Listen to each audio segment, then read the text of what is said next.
If there's no questions, or a motion to approve the chamber report for recording purposes. Motion to approve. Second. We have a motion second. Any other discussion? Other discussion, all in favor say aye. Aye. Opposed? Pass. All right, we can go back up to item F, budget amendments. F1's regarding the FY22 budget. Francis? FY22 budget amendments, starting with F1A. Is there a motion to approve F1D through F1I? So moved. Second. We have a motion second. Any other discussion? No other discussion. All in favor say aye.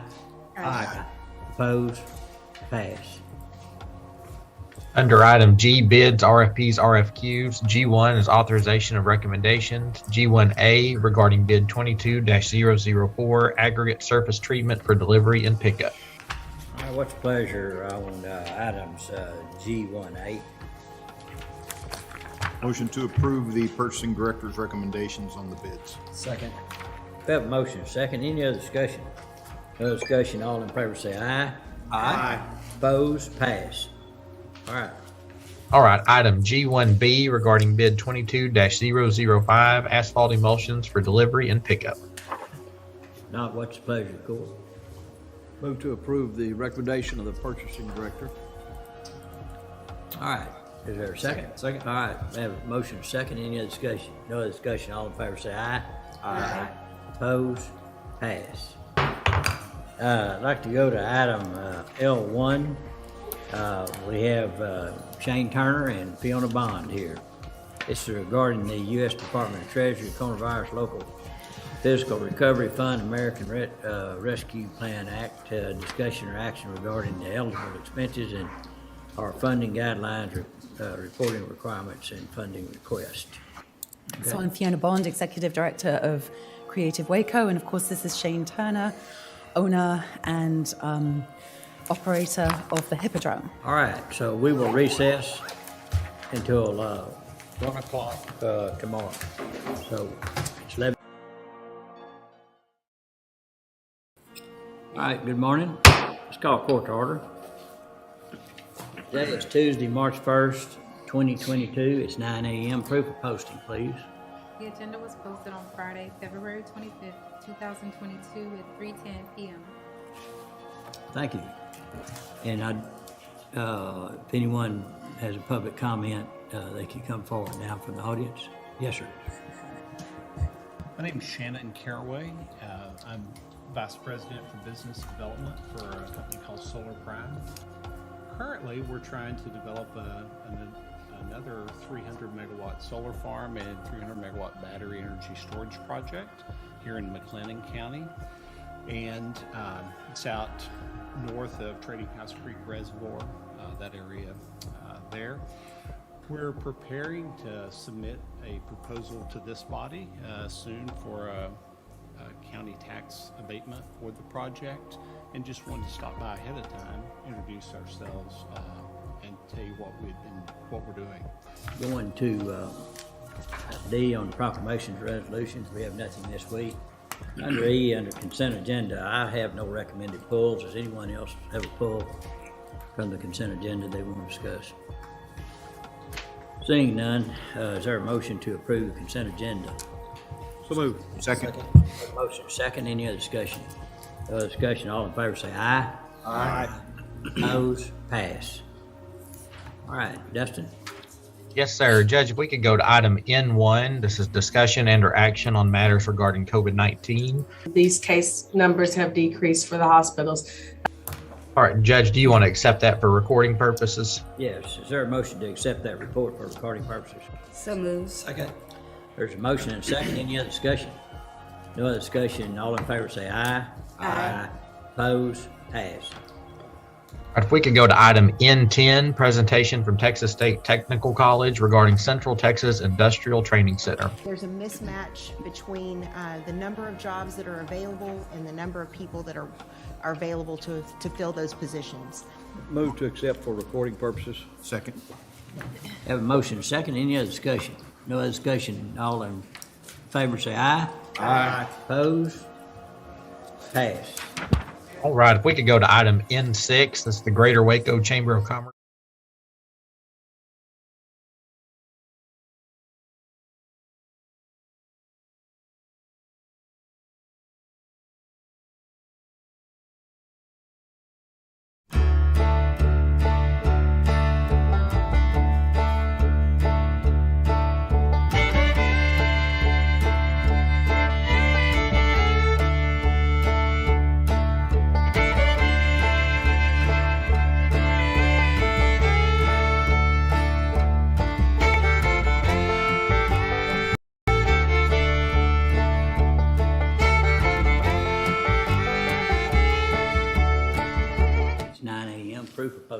Secretary. The agenda was posted on Friday, October 14th. Recording in progress. 2022 at 3:50 PM. Thank you. All right, let's stand briefly for a moment of silence, and then we'll have a pledge to the flags.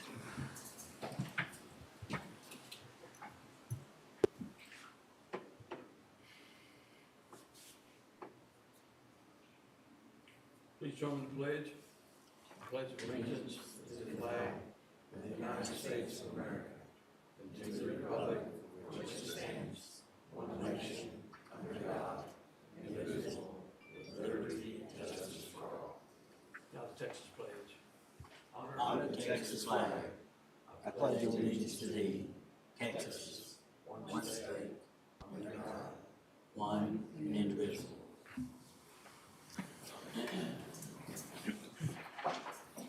Thank you.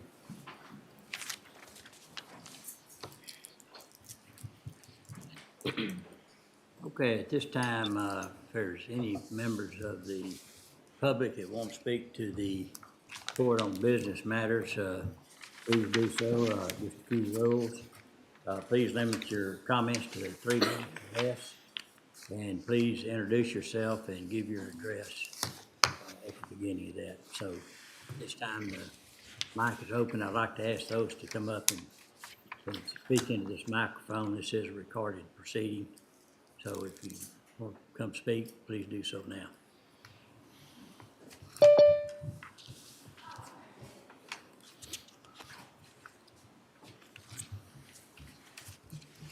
Good morning.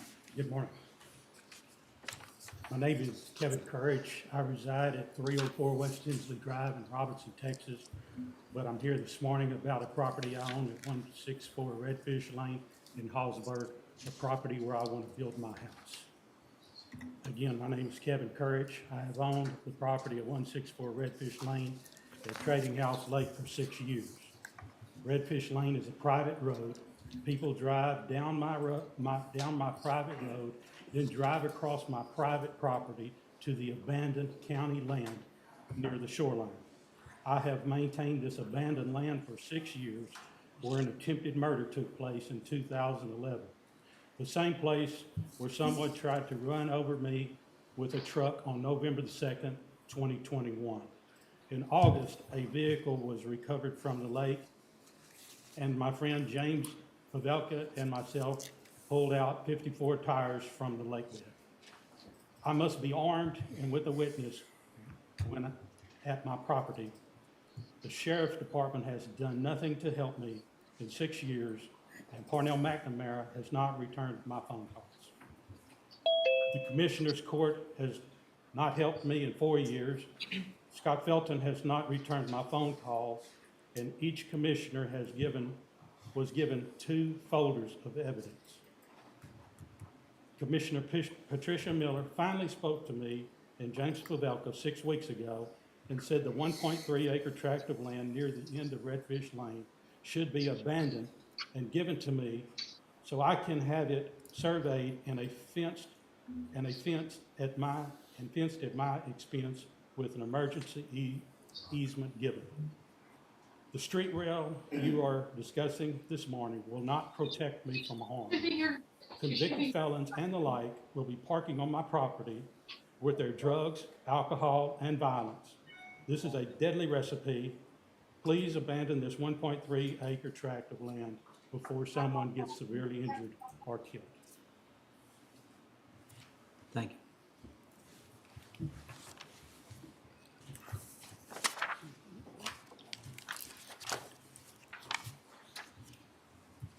Anyone else?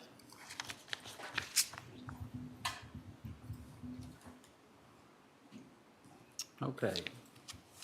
Seeing no one else, I have one proclamation under D1 I'd like to deal with, and then we're gonna go to that issue that was just mentioned. So under D1 is a proclamation that Commissioner Miller's brought forward. So Commissioner Miller. Good morning, and again, thank you to the court. Simply Blessed Creations Elegant Event Planning is a not a new business, but it's a young man who graduated from a university high school, And he started 10 years ago an event planning business that has really soared. And so the community shared with him in his 10-year anniversary this past Saturday. And it was a pleasure to recognize him and recognize, it's called Simply Blessed. And I love his mission statement. It's a simply blessed man doing simply blessed things for simply blessed people. So I'm gonna hope one day I get his services. That'll put me in the simply blessed people category. So if there are no questions, because it is a ratification, I would just move that we would approve D1, the proclamation acknowledging the 10th anniversary of Simply Blessed Creations and Elegant Event Planning, and recognizing October the 15th, 2022 as Simply Blessed Day in McLennan County, Texas. Second. Thank you. I have a motion, second. Any other discussion? No other discussion. All in favor say aye. Aye. Opposed? Pass. Thank you. All right, I'd like to go to item M5. On M5, discussion or action regarding guardrail and signage and installation, Trading House Lake, entrance at Redfish Lane. I know, Mike Dixon is on, our attorney, and Justin Chapman. Let me kind of start with the history, for some of you that might not know. The county purchased some property located behind houses and their associated yards as part of the purchase of the park from Luminant out on Trading House Lake. There is an inundation easement on the lake side of the county's property that was retained by Luminant. Luminant has the right of first refusal should the county decide to sell any of the park property. Not clear whether this is park or not, but at any rate, it's something else to be considered. But this body has not indicated in the past the intent to sell any of this property. The issue that came up was the apparent use of this private road to get down to county land where people were allegedly committing criminal activities. The idea that was brought up was to place a highly reflective guardrail on the county side of the property to stop vehicles from going down them. But this was not sufficient for the person who spoke earlier. We have went through this over and over again.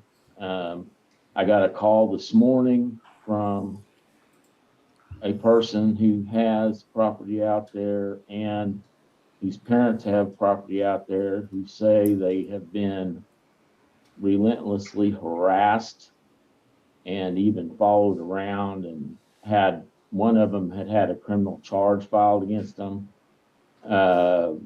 It's frustrating to continue to deal with this, and that's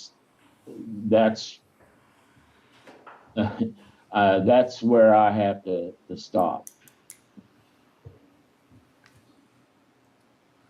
But this is a private road, not a county road. Make clear. Redfish Lane. So it's a private, it's a private road, so to access it to even do any work would be going down private property. Yeah. Good. All right. Any questions anyone would have, our attorney? All right. Just to clarify, you're saying that in the agreement with Luminant, they have the right of first refusal should we choose to give up this piece of property? Or Well, not necessarily this piece of property, Commissioner. It says public parkland, and if we limit that to down where the main park is, this may not count as part of the parkland. and it may not be subject to the right of first refusal. But the issue is, we've looked at this before. We have had so few complaints except from one person over time. It's continued to be used by these people out there to get down to the lake. So it's not like it's a massive protest. Then secondly, I'm not sure the way it runs diagonally this way and that. We certainly don't want to start, a process that may not be fair to everyone. The reality is, we bought that property as part of the park purchase, and I think we should find some use for it. But we want to work with anybody that has a problem, but they have to be willing to work with you, and that has not occurred. All we get is threats and stuff sent to governmental agencies and such. I think the complexity of the issue is that we're talking about, I know, right, we turn it up for Mike, down for us. The complexity of the issue is the fact that we're talking about a private road, but at the end of that private road is public park land.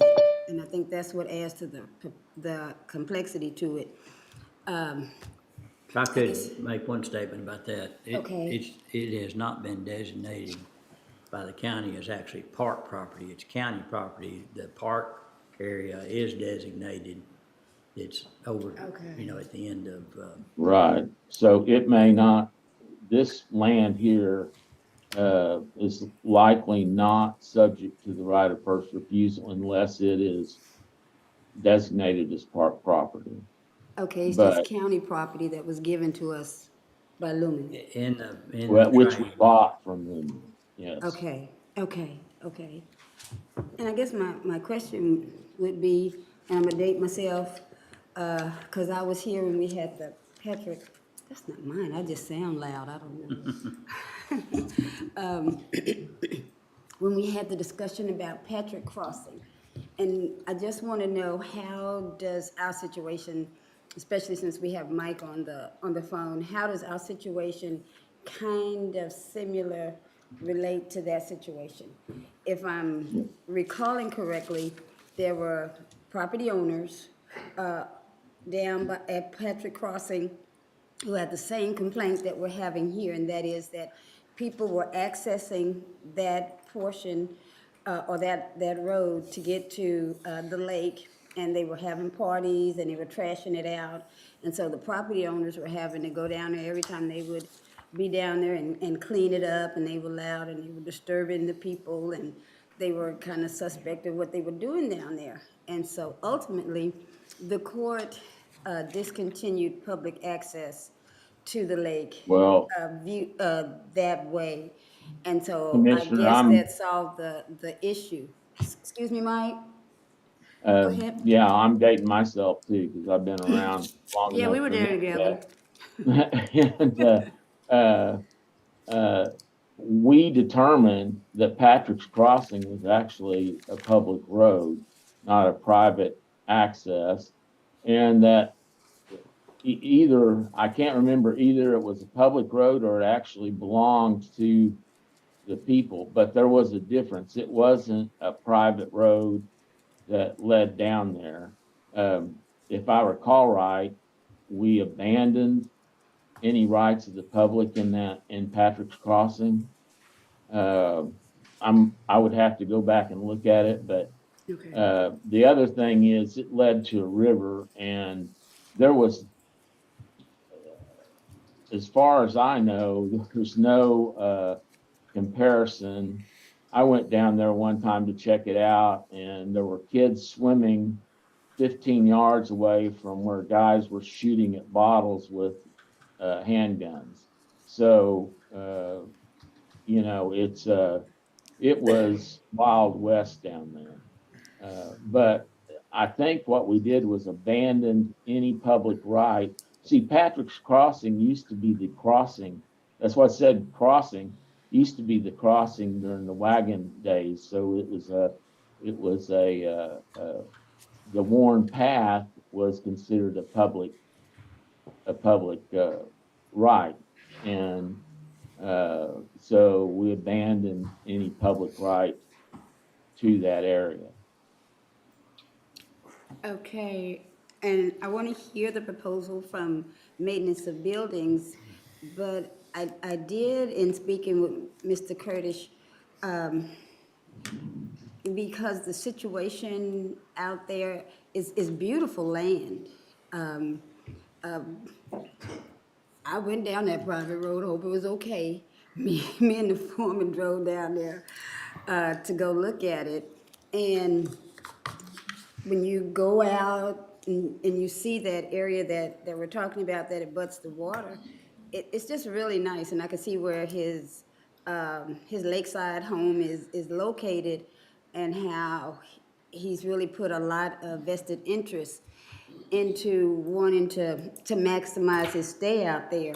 So I understand we're kind of talking about if you can abandon it, if you can't abandon it, and then the first right to first refusal, but not necessarily a first right to first refusal. Before it escalates out of what it may be appearing to escalate from, is there over the horizon a way to, even though it may be a process, but to abandon that area for him? No, because that we bought that one. It's not just a permissive use, or not permissive, prescriptive use. The public right in the Patrick's Crossing was obtained by long continued use, by prescriptive easement.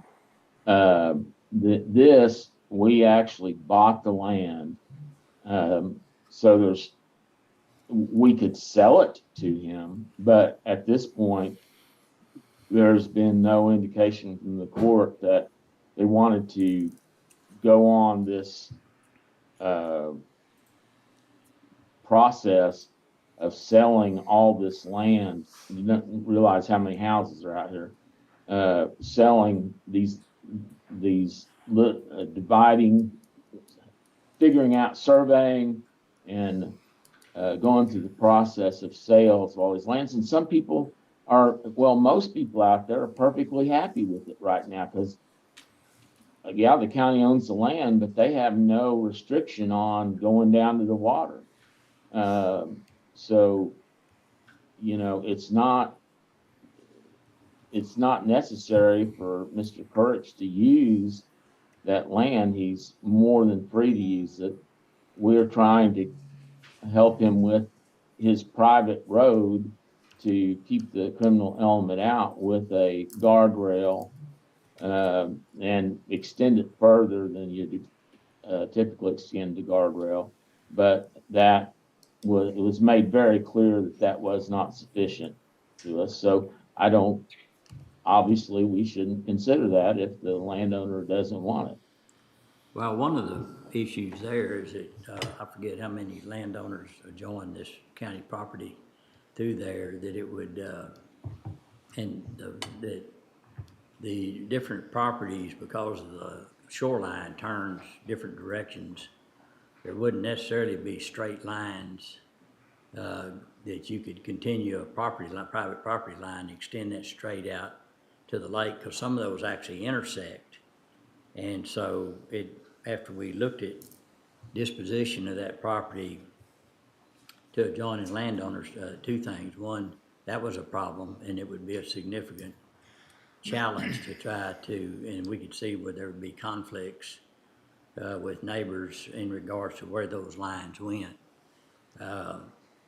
And the other thing is, I've received numerous comments from people along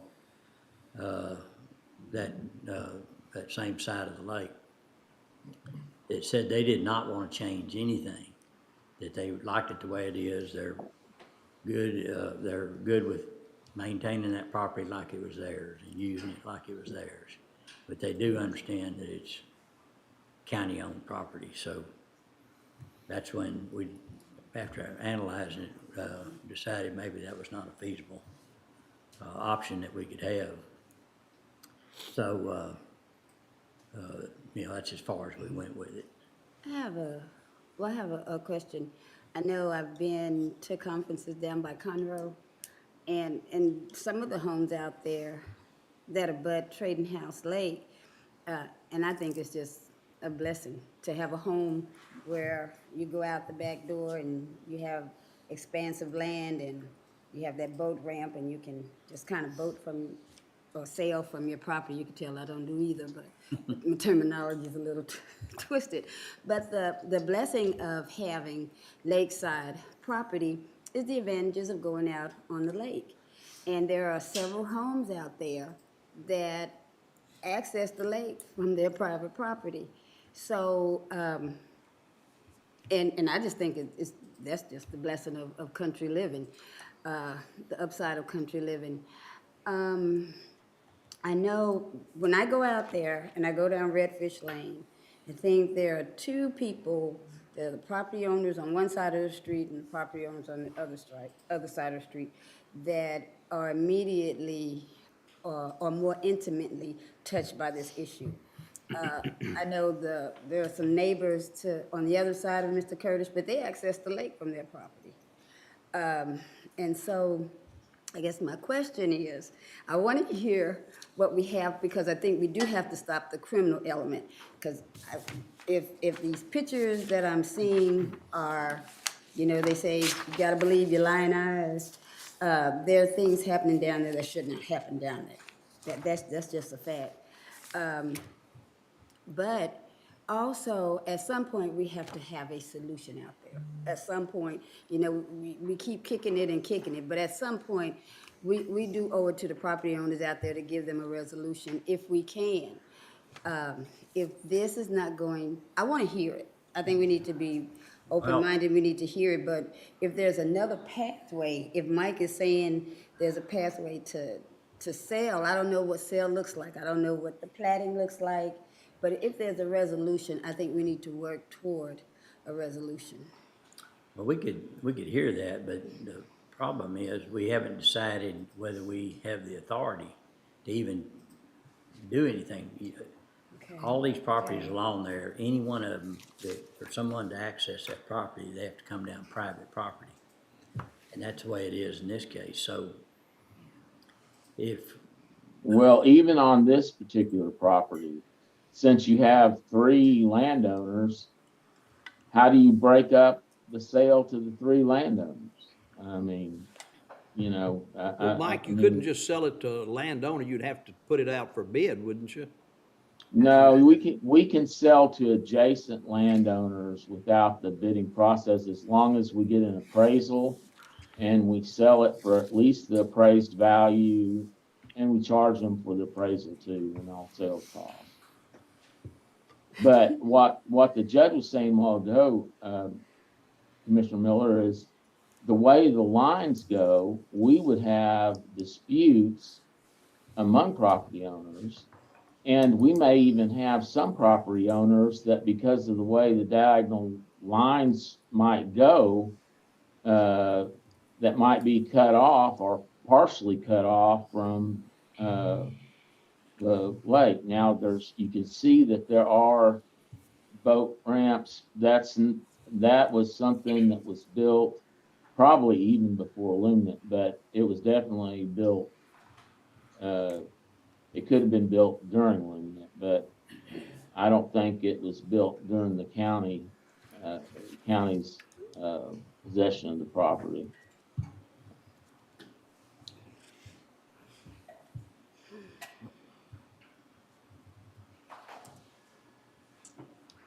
any other questions or comments?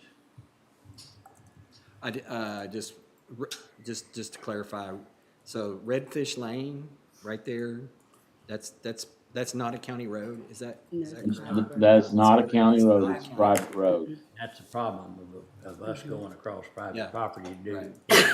That's illegal for us to go on to private property and do. The way I understand it, that road, yeah, excuse me, I'm sorry. The way I understand it, that road is owned, half by landowners on, let's say the east side. East side and the west side. And then the west side, there's different ownership, so, So there's 3 landowners on one side and Mr. Courage on the other? Is that correct? I'm counting. 3 or I'm just 4. counting 1, 2, 3, at least 3, yeah. But, So. and they each own part of that Yeah. road? So a private owner, could build a fence right down the center of that road and have their own driveway inside their property, and then no one could go, we could, go down that property. We couldn't figure out a way how you could. Wouldn't a solution be for, though, the landowners to come together and maybe fence, fence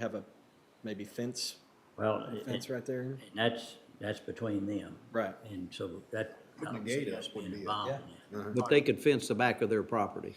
They could put a gate up at the front. At Somerville, up there at the top. Well, I mean, up there at the one top. thing I, At the beginning of Why Redfish. wouldn't they just, I mean, I've looked at these pictures a lot, and it just came to me that Yeah, and that's, why don't Yeah.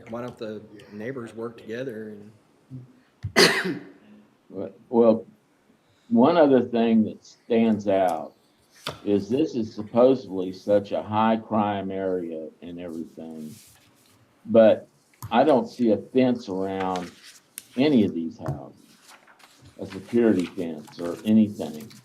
I would assume that this is a high crime area, that we would at least see some sort of fencing around the houses.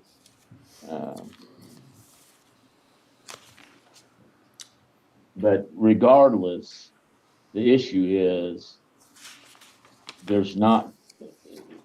we have on the agenda this guardrail idea. The guardrail idea has been shot down by the landowner, so I guess the action is to not proceed with it. I think we ought to at least hear from TJ. Yeah, He's sitting that's- there. yeah, He's that's sitting there what for he some said. reason. Yeah. Yeah. So, and Mike said it best. I mean, that's our basic proposal, is to go in and install probably a 16 to 20-foot section of guardrail that would also have signage that stipulates no motor vehicle access past this point. All that does is block vehicle traffic from our property, and it kind of cuts down on the traffic that's going down there. we don't, I'm sorry, but we don't have vehicle access from our property. We have lake access. Our property goes to the lake, and so we have no access down the road, and you really couldn't come around the park to come in and make an installation in there just because of the creeks and everything that go through, feed out into the lake. So I don't see how you can access it to put anything in. Right, and that's true. We would have to come in on the lakeside. Yeah, and boat, I don't think we own a boat. We'd have to borrow one from the sheriff's department. Yes. So, Unless we were granted access. Wouldn't keep by- somebody from driving around. No. No, at that point, I think it would be up to the individual landowner for that section of fencing fence it. across the back of their property. To fence the back of their property. and, there's a couple of issues here, and one is, has to do with, criminal complaints and so Commissioner's Court doesn't deal with that, law enforcement does. The other would be civil remedies. Anytime you have a conflict between private owners, then it's handled in a civil matter through civil law and courts. And so I don't know if that's been, but when you say it's a high crime area, it's the people that have the adjoining property evidently that are, some of them are maybe allegedly involved in that type of activity. And it's not the general public coming down now. We try to fight crime on the designated park area. And, we have patrol that regularly comes through there. We have constables that come through there. We have, employees of the county, for maintenance and those things that watch over that. And so, you know, we have direct eyesight and those things, but over along this shoreline where other county property runs all the way from the west end of our park all the way to the dam, goes in front of all those others. Well, we don't have eye view of that, you know, what's going on. So, and I think in this case, there has been criminal complaints filed. And so, you know, the process is taking the right course. And I'm not suggesting it, but the only other remedy is civil. And that we can't solve disputes between two landowners. Those have to be resolved in a different way, either through negotiation or civil complaint. So I don't know what else, you know, we could do in that regard. A question, TJ, on that property we're talking about, because we maintain it, right? Like we keep it mowed and all of that. We do to an extent. So several years back, we kind of slowed on the maintaining of the property to make it less appealable to the public, to kind of slow some of the traffic from going down. So we do not maintain the boat ramp that's down there. It was there existing. The shorelines are kind of overgrown. It's just, basically, it's just rural property. Okay. So if it's a private road, so legally no one should be accessing that property from the road. How many people do you imagine are accessing that property from the water? I would say not very many. I gave you one of those David questions, didn't I? Yeah. I mean, it's just tough to answer, but I would say very, very minimal. Really, I mean, there's nothing attractive to the property from the shoreline side. Our parks, you know, on the west side would be extremely attractive to a boater if they were looking for a place to picnic and enjoy space with their family. But as far as this piece of property, there's no traction to it. And people could access it from the lake. Right. And be in legal rights. I mean. Right. You know, as long as they acted right and those kind of things, but. So my thought would be to the court. This is not, first, we're not considering it park property, so we don't put it out there as tourism to attract people to come and access it and have leisure time there. It's our property. The other side of it, to access it, is this private road. And the people who are accessing it through that road are either they're illegally or they're the people that live on the road. And the people who live on the road you can't do anything about because it's their road. So if there is no immediate benefit that the county is getting from it as far as tourism, as far as it being a draw for people to have fun at that spot, is it something worth contemplating to think about a legitimate price to offer it up for sale? And whoever wants to come in and bid on it, although I do like the stipulation that allows the adjacent property owners the first rights to it, but is there a reason that we would not want to allow that as a solution? Any commissioner can bring any proposal to the court for consideration. And so if that's something you want to support, then you would bring it to court and then we'd analyze how you get there. Okay. We would have difficulty. We'd have to go through surveying. And again, we may end up causing problems where there are no problems by the way we have to survey it out. Cutting that shoreline up is going to be problematic in my. It is, and that's not anything that's before the court today. No, it's not. So I think if that was someone wanted to bring that, I would suggest first that they really analyze the consequences of that, but if they feel strongly enough, everyone has a right to bring it to court. And then we will invest in you know, looking at it from a legal, from a logistical, you know, standpoint and how that would work. Okay. You know, and there again, I think you're gonna hear from other property owners who say, Okay. we like it just the way it is. And so, you know, but. And an issue there, if I understand your proposal right, is you could have a very wealthy landowner out there outbid everybody and buy it all. And now we could have contentious issues between them, the Yeah. property owner that comes down. But Mike said that the adjacent property owners have first right to the possible Right, sale. well, not right. We can sell to adjacent property owners without going through the sales process. Okay. And, but we have to figure out where the property lines are. Yeah. We're gonna have to essentially subdivide this strip of property. And just to remind everyone, remember, whenever we were negotiating with Luminant,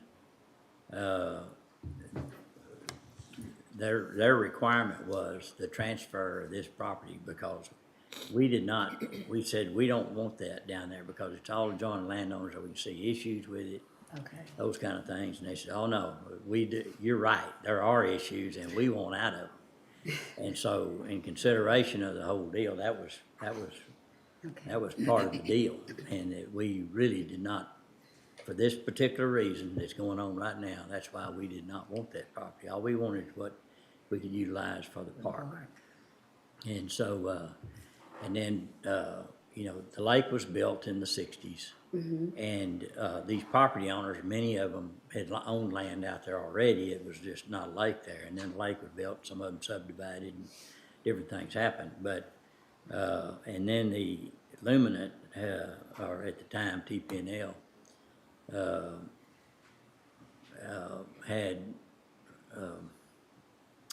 had rules that they did not want any improvements built on the lake. Neighbors built improvements, all of them. I mean, there was boat docks put in for their personal use, there was piers, all those kind of things. And the reason why is because they didn't want a flood to come up. Dislodge wooden decks that came around and got into the intake of the power plant. TPNL never enforced that.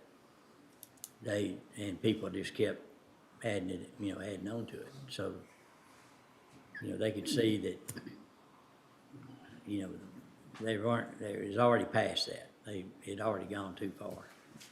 And so issues were coming up all the time, getting letters, here's what we want, here's what we want to do. And they say, we want out of this. And so they made us take that property.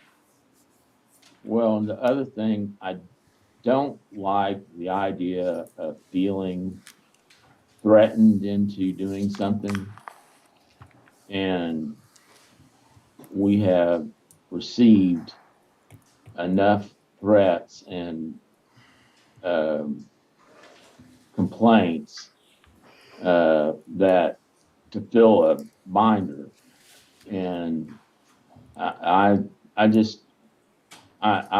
have a problem because if once you do that, once you give into that, then you give into it everywhere. I mean, you're going to have the same types of things go on.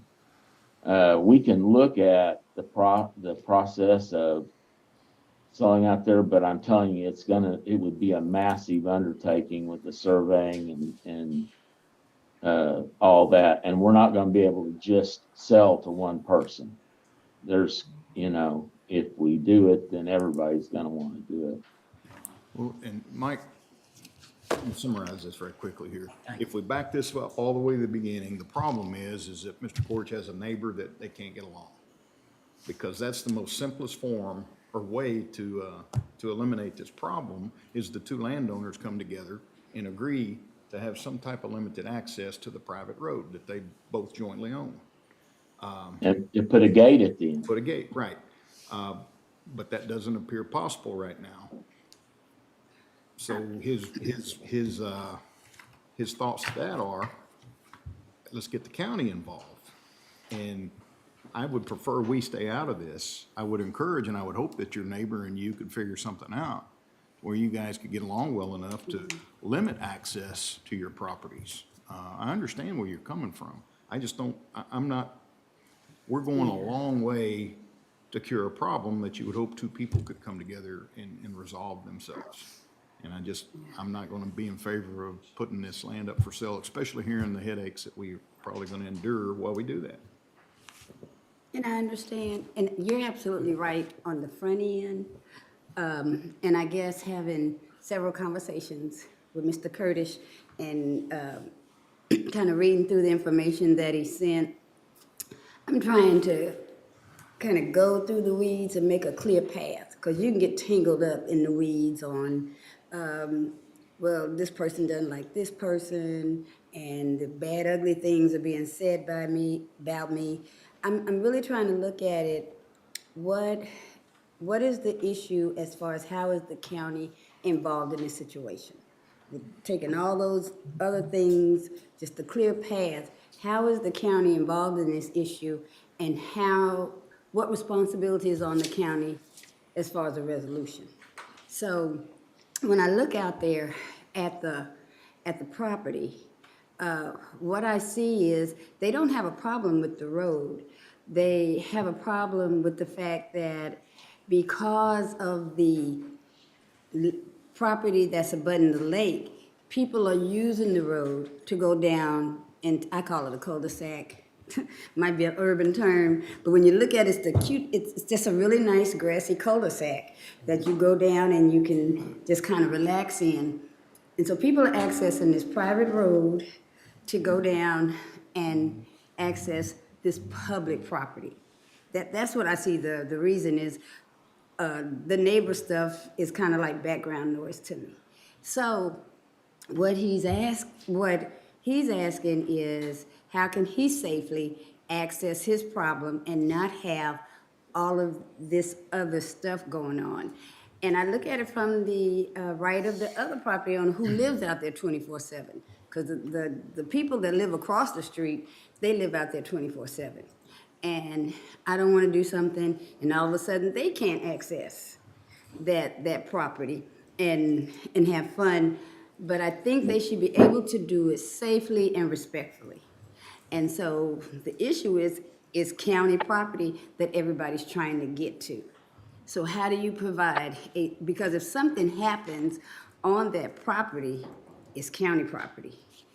Now, do we want to take on that liability when we're halfway maintaining it and it's not really serving a public use? So looking at the issue of how can we be absolved from what they are wanting to do. The people on this side want to access the property, the people on this side want to access the property. It just so happens that the gentleman on this side is really having a problem with even the extra people that are accessing it. I haven't heard from the landowners on this side as far as the public, the additional public traffic coming down there. But I have seen evidence that there's public traffic coming down there, and I'm sure the sheriff's office is tired. Do we think it's public traffic, or we think it's the neighbors utilizing it in I think it's a neighborhood? combination of both.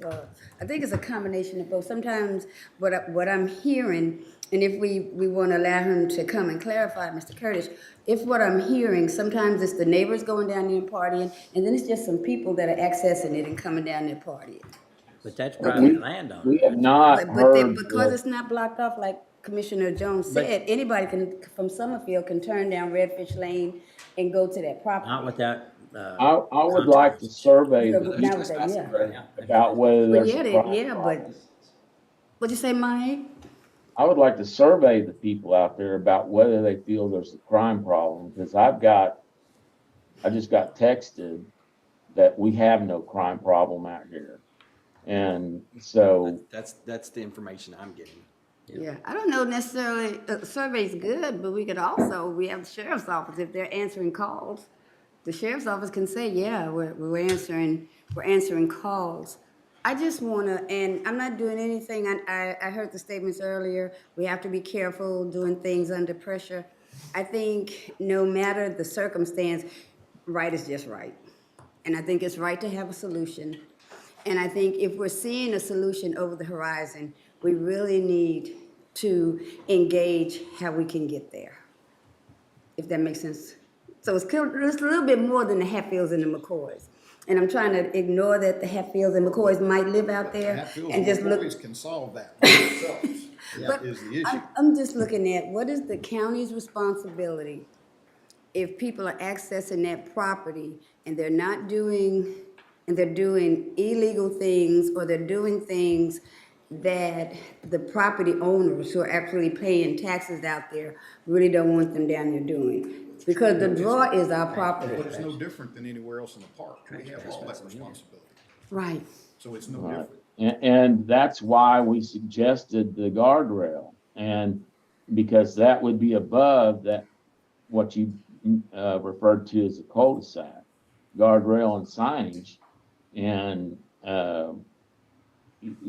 that to stop them from That's driving. a good segue into, Well, all right, TJ, we're it's gonna let really you talk. not. I'm sorry. It's really not, because it's coming in, as you just said, now, you made a statement. It's your understanding that the public is coming down that road and getting into that property. That's not what I'm understanding. And so if it is, then the landowners have the right, or have a right to file a trespassing complaint. And, so, from what I understand, it's the folks that live down there that are being accused of causing the problem. And so that's a neighbor deal, but that property coming off, Summerfield Road is private property. Yes. And people just can't drive across private property without permission. That's true. The complication of it is the road is 50% Yeah. one landowner and 50% some other landowners. And so they have the right, to the extent of, on their piece of the property, to file a trespassing complaint, not the county. The Right. county does not get involved Right. in enforcing trespassing. I mean, and being involved with disputes or people coming in on private property. That's where you call the game warden, you call the sheriff's department. And to the extent they do that, then, we're not involved in that. No, you're right. So I don't see, I mean, we can let him give a report, but if we're not gonna do anything in regards to that asset that we came up with that's not agreeable to the landowner, I don't know why we need to take time in the court to even talk about it. I mean, if you're talking about people coming down there in vehicles, you put the gate up, you extend it They either put the way. gate up. Property owners can fence the backside of their property, then there's no way to drive around to get to it. And you eliminate the vehicular traffic. And that's a negotiation between two landowners, and the problem that one landowner has is not getting cooperation from the From the other other landowner. So if he builds a fence, that doesn't keep folks from going around and. On the other Ones side. that don't agree to do that. Exactly. I mean, it's a property owner dispute is what it is. And that's a civil matter, and to the extent of boundary, and if it's some criminal activity, then it's a criminal referral.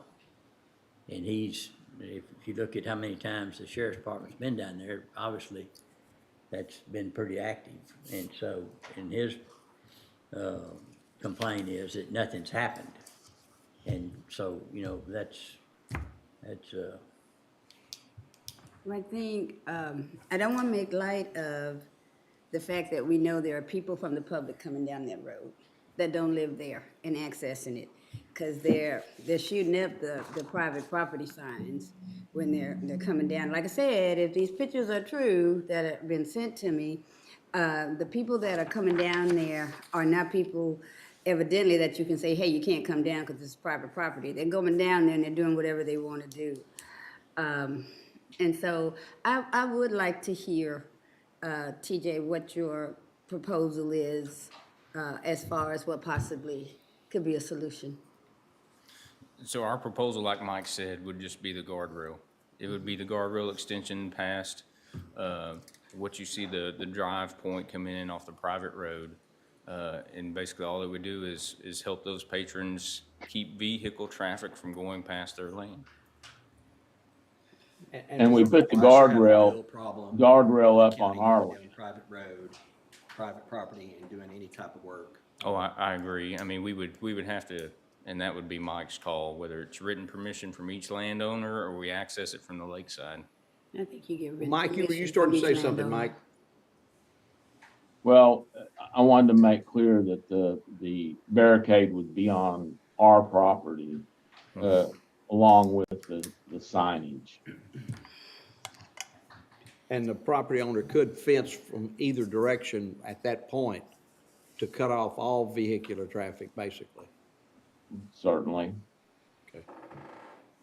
But the landowner, there's a landowner who has said that this is not amenable. They don't see this as a solution.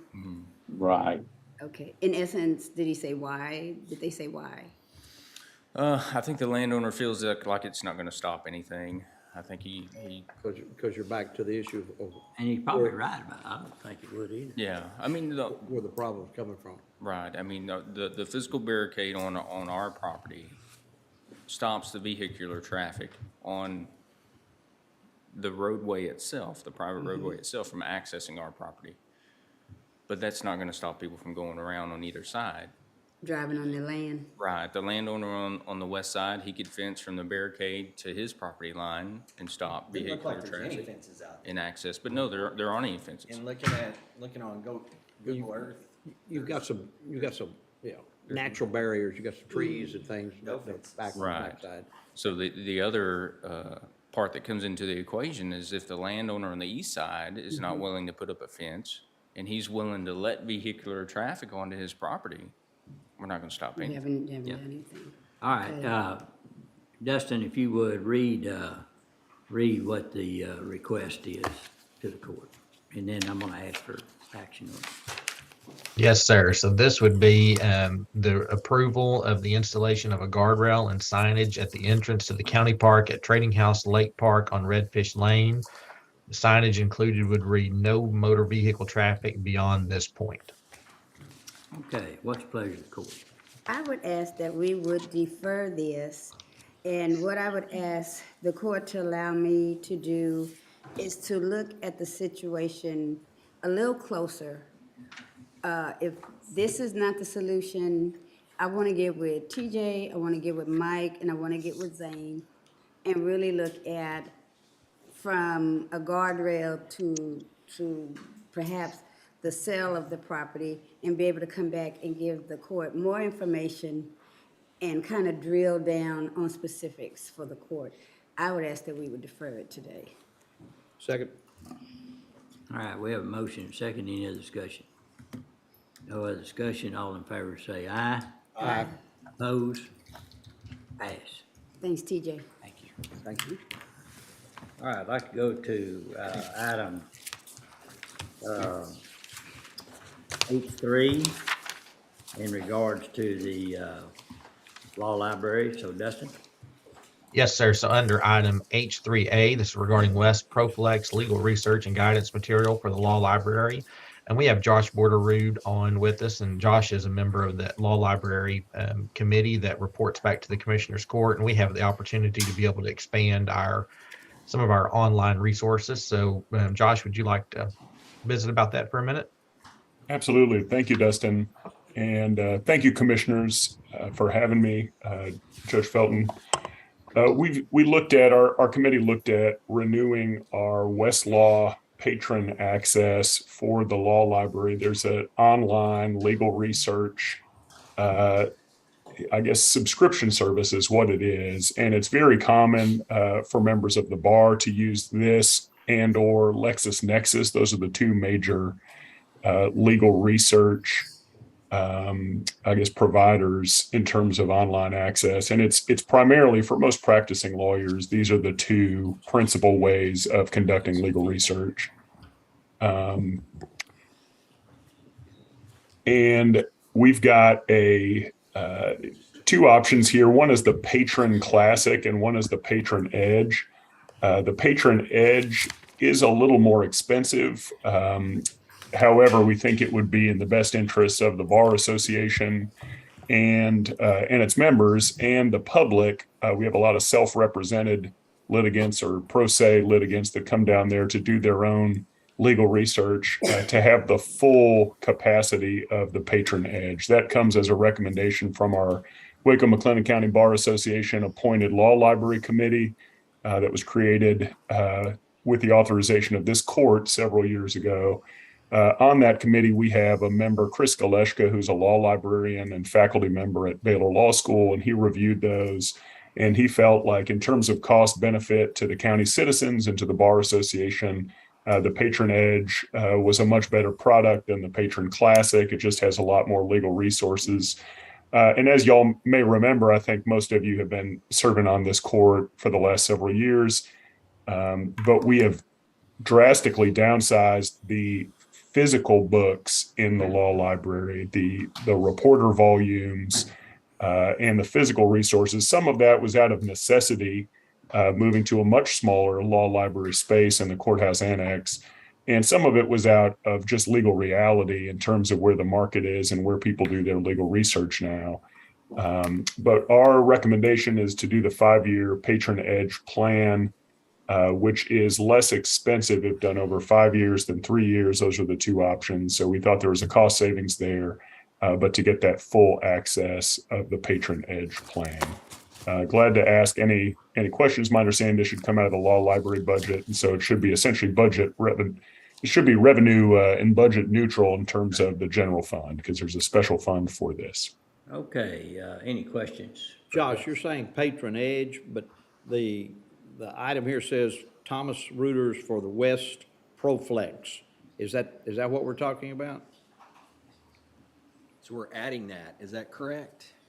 The Patron Access Edge, National Core? Westlaw Yes, I Pro? believe so. I apologize. That wasn't provided what y'all are looking at. So I don't know. We were given the option of kind of upgrading our Westlaw, which is a Thomson Reuters product. So I think that part is right. So I'd have to ask Dustin, because I assume he kind of put together what's in front of you. That is correct. So it's the West ProFlex package will be the new one for the law library. Okay.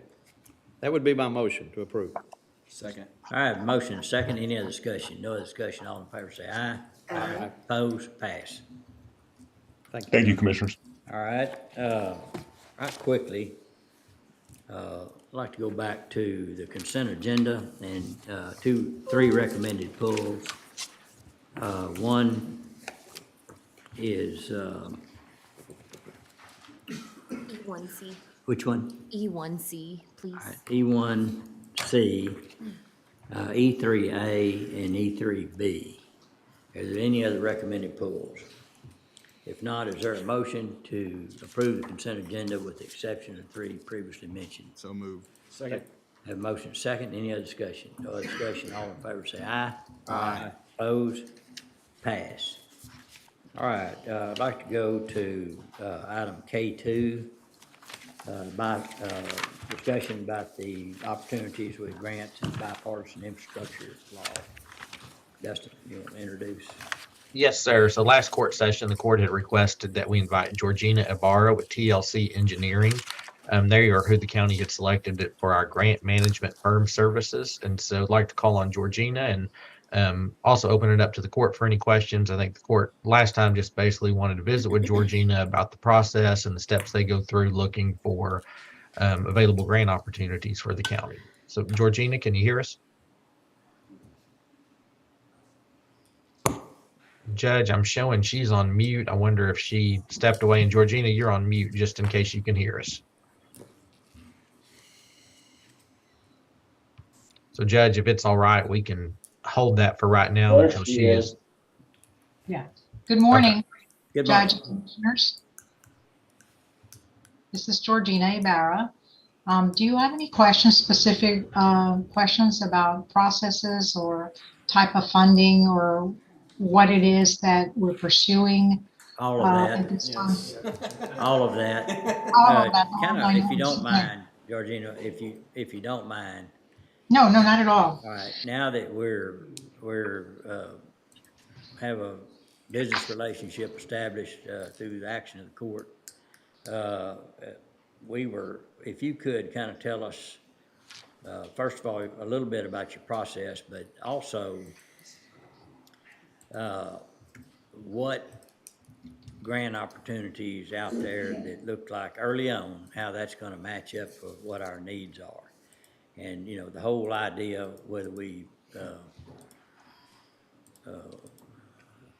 politically support the act or not, we've got it. We think accessing federal money to do some things here for the county that the local taxpayers don't have to pay for is a good, prudent move for the county. So that's what we're looking for. So if you can kind of give us an overview and then what you see as some early opportunities. Okay. Initially, what I did is emailed your staff to get a priority list. And then based on that list, approach different agencies for funding. The very first items that we addressed was the condition of several streets and roads and a bridge. There were several: Chapel Road, Panther Road, North Crooked Creek, Hazel, Rayner, Holy Road. So I reached out to the Department of Transportation and got a list for the 2023 projects that are already approved, which include, and this has been provided to your staff, US Highway 84, Cheddar's Drive, 12th Street. I know that was on the list for improvements or refurbishment. I did provide your staff with all the maps and the designated flood areas to determine eligibility for the funding. Another street was just half a mile north of FM 2311, LP 484 at US 84, and FM 185, also known as Spur 412. Okay, so I contacted the Department of Transportation to see what kind of options were available through the Infrastructure Investments and Jobs Act. And there are several options.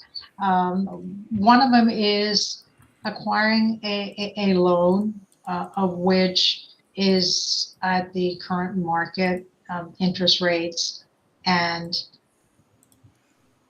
you establish the amount of needs that you need, that the amount of money is needed for these projects, and then you can either borrow the loans or we can apply based on the criteria of the low to mod income and projects that are already approved by TxDOT, and then you can either get a loan or apply for the grant application. And that's what I'm in the process of doing. Is I've contacted them, reached out to them. I asked your staff, the engineers that I would be working with at the county, to establish some estimated costs, narrow the wish list, and then submit the application. Georgina, my name is Mike Dixon. I'm the attorney for the county. Could I ask you a question just about the Infrastructure Act in general? Okay. My understanding was that there's one set of funds that you can access without being in a competitive environment with others, that you have, I can't even remember what it's called, starts the N. And then there's other grant opportunities that you have to compete with others for. Do you understand what I'm talking about? Or Yes. Texas estimated allocation is $577 million. That's alone just for the bridges. And then they also have the efficient and cost saving transportation. That's another program. But yeah, there are some projects based on the condition and the need and the risk of the county, whereby there is always competition. That's never eliminated because there's only X number of dollars. Okay, but well, that's where I'm getting thrown off, because I was under the impression first reading it that it would kind of be, there would be at least one section of it that was kind of like CARES, where it was divided up by counties and cities. Mike, that's through formula, and that's what I would ask about. Yeah, that was What it, are the the formula formula grant. What Formula form, grant. what formula, what does that mean, and what is that a guarantee of so much money to the county? Correct. And that's been based on the load of mod and population and other factors that they use to calculate the amount. Now, that's what I was talking about earlier when I was talking about what had already been allocated. One of the projects on your list is 12th Street. Approximately 262,500 have already been allocated. Okay. Now I need to get with your engineering and find out what that specific street and road, the cost of the repairs would be. Then we would apply for those funds, submit this to TxDOT. They take a look at it. This is not written in stone. They can make adjustments and then fund the rest of the monies for that particular road that's already been approved. Okay, that helps, because I was just thinking again that there was one set of money, one set of the money being provided that, you know, was for us if we could prove that we needed it. And Correct. Not competitive, but then most of it's competitive. Yes, that is correct. Thank you. Other questions? One thing I might mention is when we early on started talking about taking a more aggressive approach in looking what the opportunities were out there, we also mentioned that if you see opportunities for our smaller cities that do not have a grant writer or a robust grant division, that we also see, if you see something that might work for those cities, incorporated cities, primarily the smaller ones, that you bring that to our attention, we will get with that city to show them and help them out with those opportunities, because it's a benefit to us to have strong cities in our county as well. Judge, we've actually, I know in our precinct, visited with 3 separate small communities and asking them and giving them this information and asked them to contact TLC to work with them to see if they could get any grant or any funding for some projects they have. So I don't know where we are with that, but I know they've been furnished the information. So hopefully they'll follow through. Well, okay, but ideally, they would come through us because we have an arrangement that they kind of partner or Correct. piggyback. I'd like to add that one of the small communities in the area did reach out to me, Bruceville Eddy City, Yes. and they're serviced by a water supply district. They definitely have some very serious needs for water and sewer infrastructure. And I told them that I would reach out to the county first to see how you wanted to handle that. It's probably best for you to enter an interlocal agreement with them. And then we can certainly provide the services, but they're definitely eligible. Okay. Thank you. Very good. Other questions? What type of project is that in Bruceville, Eddy? Is it a water sewer? It's a water and sewer project. Both, yeah. It's their infrastructure is just outdated and they're needing to replace it. It's a very small community, but they do have some serious needs. Well, and they're halfway between, they're, practically on the county line. And so, in the future, there could be some relationship between Bell County and McLennan County on projects that might be It's much development, commercial development, yeah, industrial development between here and there. right, yeah, makes sense. Makes sense. Yeah. Yes, we can move on and talk about economic development. Okay. And the infrastructure is covered. If there's a possibility of some industrial development, I'm tentatively scheduled to meet with your chamber in Waco and with the city on various issues. and try to form some partnerships, particularly as far as economic development, since you have it's a joint organization between the county and the city, and see if we can pursue some economic development funding, which is certainly available. One other area that I have pursued is in my last meeting with your staff a week before last, mentioned that one of your buildings is undergoing some air purification. And then I've also noticed on your agenda that you have some problems with arsenic in your water. And I will reach out this week to EPA to see what kind of funding is available for that project. I know both of them would be eligible as far as the arsenic and as far as the contaminants that may exist in your buildings, be it lead, be it asbestos, be it, there has to be an element that's causing your need to purify this air. Right. Okay, any other questions? Well, we appreciate your time and we look forward to having continued conversations with you. I know there was a commissioner that had asked about broadband in the past and how that's being handled. Oh, broadband, yeah. It's, I mean, I don't remember if I asked it or not, but. I think you did. Is that in the guidelines? Yes. Yes, I see it. Yes, definitely. I see a bullet. And I will be discussing that with the city of Waco as well, because they've also engaged or acquired funding for their broadband system. ARPA had that available. Now it's available through the FCC. The FCC has permitted providers of broadband to apply for the funding. So millions of dollars are being awarded to several providers. And what they do is they go out to different cities and counties and offer the service.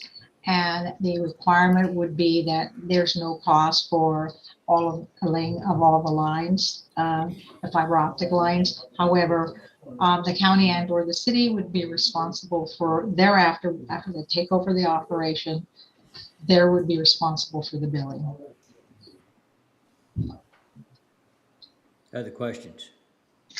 Georgina, one last question on that formula grant. I don't want to beat that horse, but No problem.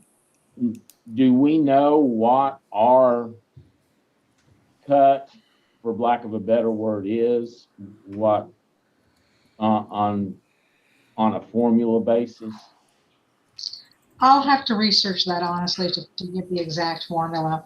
I know with ARPA, the amount of monies that you received that were allocated, it was based on the population. Okay.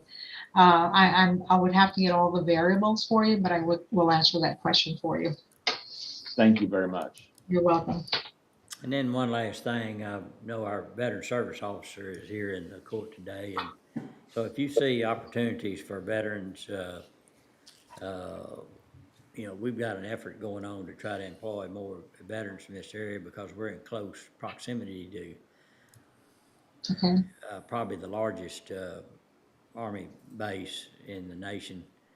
And it's an area where as people are going to retire out, they come there and spend about 18 months or last 18 months or so at Fort Hood. And then from there, they're discharged on the end of their service. And those are folks we would like to employ here as well. But also those veterans that need help because of... There is funding available. I will have to research that further, but I will definitely look into that. Okay. All right, thank you. Anything else? All right, well, we appreciate you coming to visit with us, and we look forward to talking to you more in the future. Great, thank you. All right, thank you. All right, I don't believe we need any action on that, Dustin. Is that right? No, sir, that is correct. All right. Okay, so Dustin, if you will pick it up from there, we'll go to the pulled items on from the consent agenda. And Judge, is Frank Patterson, is he still in Oh, court? yes, Or we do, yeah. Thank you. Frank, If we could go to that item, K1B, discussion and action on permission to proceed with McLennan Community College ARPA request for respiratory technology program. As we know, MCC had submitted a request back prior to the deadline, and it was one that was deemed to be ineligible. And so the college has continued to look for a potential funding opportunity. And so what's before you today is just permission for us to proceed with this project, which if we get the permission today, we will work up the agreement and bring it back for final approval. But this would be for an upgrade, a needed update to the respiratory care technology program. So if it's all right, I'd like to call on Frank to give some more details on this program. Morning, Frank. Good morning. So, I believe the packet was sent in for this request. This is for our respiratory care technology program. The budget request was for a little over $604,900, I believe is the actual number. This will provide for the simulation, upgrade of the simulation lab to include the interactive AV equipment.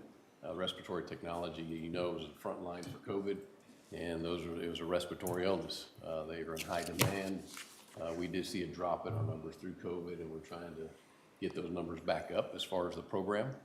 These simulators allow real interactive with for education training purposes, for students to get hands-on using interactive, high definition, high quality simulators.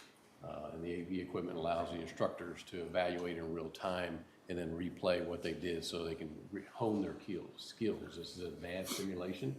Our program is accredited. We just had I believe it was 100% success rate with the testing that just came out. These are, our program is really heavily relied upon for Providence Hospital as well as Baylor Scott & White, and there was a letter of recommendation submitted for that. The Texas Workforce Commission identifies this as an area that is in desperate need of employees and for respiratory technology moving forward. So I will be quiet with that, and if there's any questions, I'm here to answer them. Just a statement, I think it would provide a huge benefit for McLennan County folks and all the folks that use Baylor Scott & White in Providence here, and so I support this effort. And I would like to add that, oh, sorry. Go ahead. Is for high fidelity training simulators? Correct, yes. What does that look like? I've not seen one in person, but I'm told they do everything. It's very interactive with voice, with the way the skin feels, the way that the dummies react, just like a regular human would. As far as the best they can for simulation purposes. So as they go through their training, it is the closest to real thing as they're going to get with the simulators. It's money well invested. They're amazing, those simulators. I know I've seen them in the nursing program over on that side. And those high-tech ones you feel like they're going to get up and walk out with you. It is eerie when you walk in there and the lights are out. Yeah, well worth it, well worth it. It would be a long-term benefit for our communities. Okay, so we will push that into our ARPA funding categories, and we will. Do we need any kind of motion, Judge or Dustin? I think if we could give us the permission to proceed with finalizing the agreement, then we'll bring it back on the next court session, if that's okay. Motion to move forward with the agreement with MCC for the respiratory therapy equipment. All right, I'll second. Any other discussion? All in favor say aye. Aye. Opposed? Pass. And Right, Judge, while Frank's here, I think you were fixing to say that, so go ahead. yes, sir, just under K1A2, this is the McLennan County Fire Protection Association. This is the ARPA agreement for the radio upgrade. We actually want to defer this today, but we did want to point out that through Elizabeth and the Fire Association, they reached back out to these entities, and they have lowered the number of radios, which brought the cost down substantially. So you'll see now it's looking at a total of 101 radios for a total cost of $257,527.78. But with Frank here, Frank is very knowledgeable of this, and so wanted to make him available for any questions, or Frank or Mike, if y'all wanted to add anything on this item today. The original was in 400 and something, 460,000, something like that, and they went back and looked at it, sharpened their pencils, figured out that they didn't need it for all the vehicles, and then they went with Kenwood, which did installation and everything, and was a good, I think they got a good price. And it was a substantial decrease in their ask. So my question then, we're talking about radios that will be installed in volunteer fire department vehicles, not personal vehicles. Apparatus That's correct. is the word that's being used. Yeah. All right. That's correct. And I think that may have been why there were so many in the first place is Fire truck. there may have been a lot of private and. So some people have as many as 12 and 8 vehicles, Mike, You want a personal one, you gotta buy it yourself. that are, Yeah, that I all mean- need these radios? Or Frank, is that correct? Correct. There are a number of departments that have multiple fire trucks, fire apparatus, and so each one of those vehicles would have a mobile radio in that truck. Okay. And then I noticed not all volunteer fire departments are listed. That's by choice. Well, and some Why of would those. they not? Well, We already have some. Some of those departments had already began to try to purchase them as before this process started. I cannot speak for any specific fire department why they would not. My only question would be if they bit the bullet early and spent the money early to do it, why wouldn't we try to reach out to them to support them because they have already done what's being asked? Commissioner, I was on the front end of this, and so I can add to that. Everyone was contacted and offered to participate in this. What if they already had the So- radios though? Well, I mean, it's the same way with the water system. We're gonna go back and try and refund folks for water projects they already I did, just, so. I don't, it just seems like we're punishing those people who spent the money early to do what needed to be done. Well, And the activity would have to happen, within a grant period and all. yeah. But there are other things that are probably, that could be needed that would fall within ARPA funding probably. That's just my comment. I certainly don't argue the point that these people need them and. I'll say this, in the meetings we had, there's nobody there was raising Cain because they didn't. They had already bought them? Yeah, I think they're just excited to get to this point and have the ability to communicate with each other. With each other, and I certainly agree with that. And I do know that there is a requirement that these departments have a SAM number, which is the DUN number. Used to be a DUN number, now it's SAM. Anyway, and meeting with them tonight to make sure they all have those, because I don't believe, I'd be willing to bet that not many of them do, if any of them. So They'll all have to get them. they'll have to get them. Yeah, And- sure. And so that's going on this evening, is there's, I think, 15 departments that. That's just an application process, isn't it? Yes, sir. Yeah, it's an application process. Mhm. Okay, any other questions?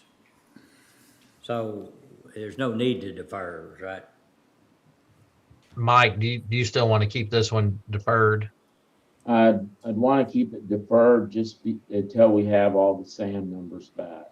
Till we have all the what? SAM numbers. Mike, you need to speak up, please. We're having a lot of I'm trouble. sorry, You're leaning back I'd in like your to chair. keep it deferred until we have all the SAM numbers back, because apparently that is something we need to have. Okay, got you. Is there a motion to defer? So moved. Second. Have a motion second, any other discussion? No other discussion, all in favor say aye. Aye. Opposed, pass. All right, I think there's an urgent need to break. And so let's recess for 10 minutes.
executive session under section 551.087 of the government code.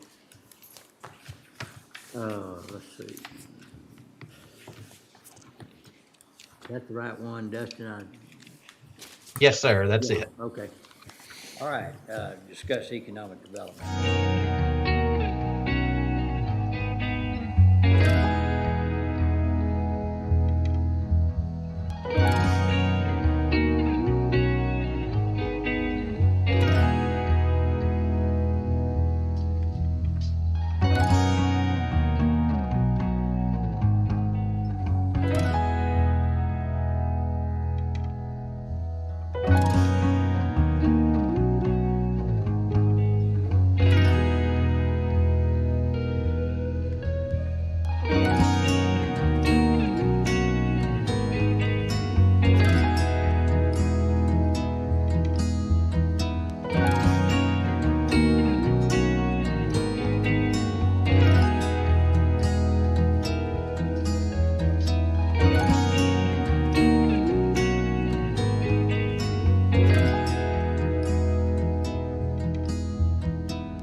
Recording in progress.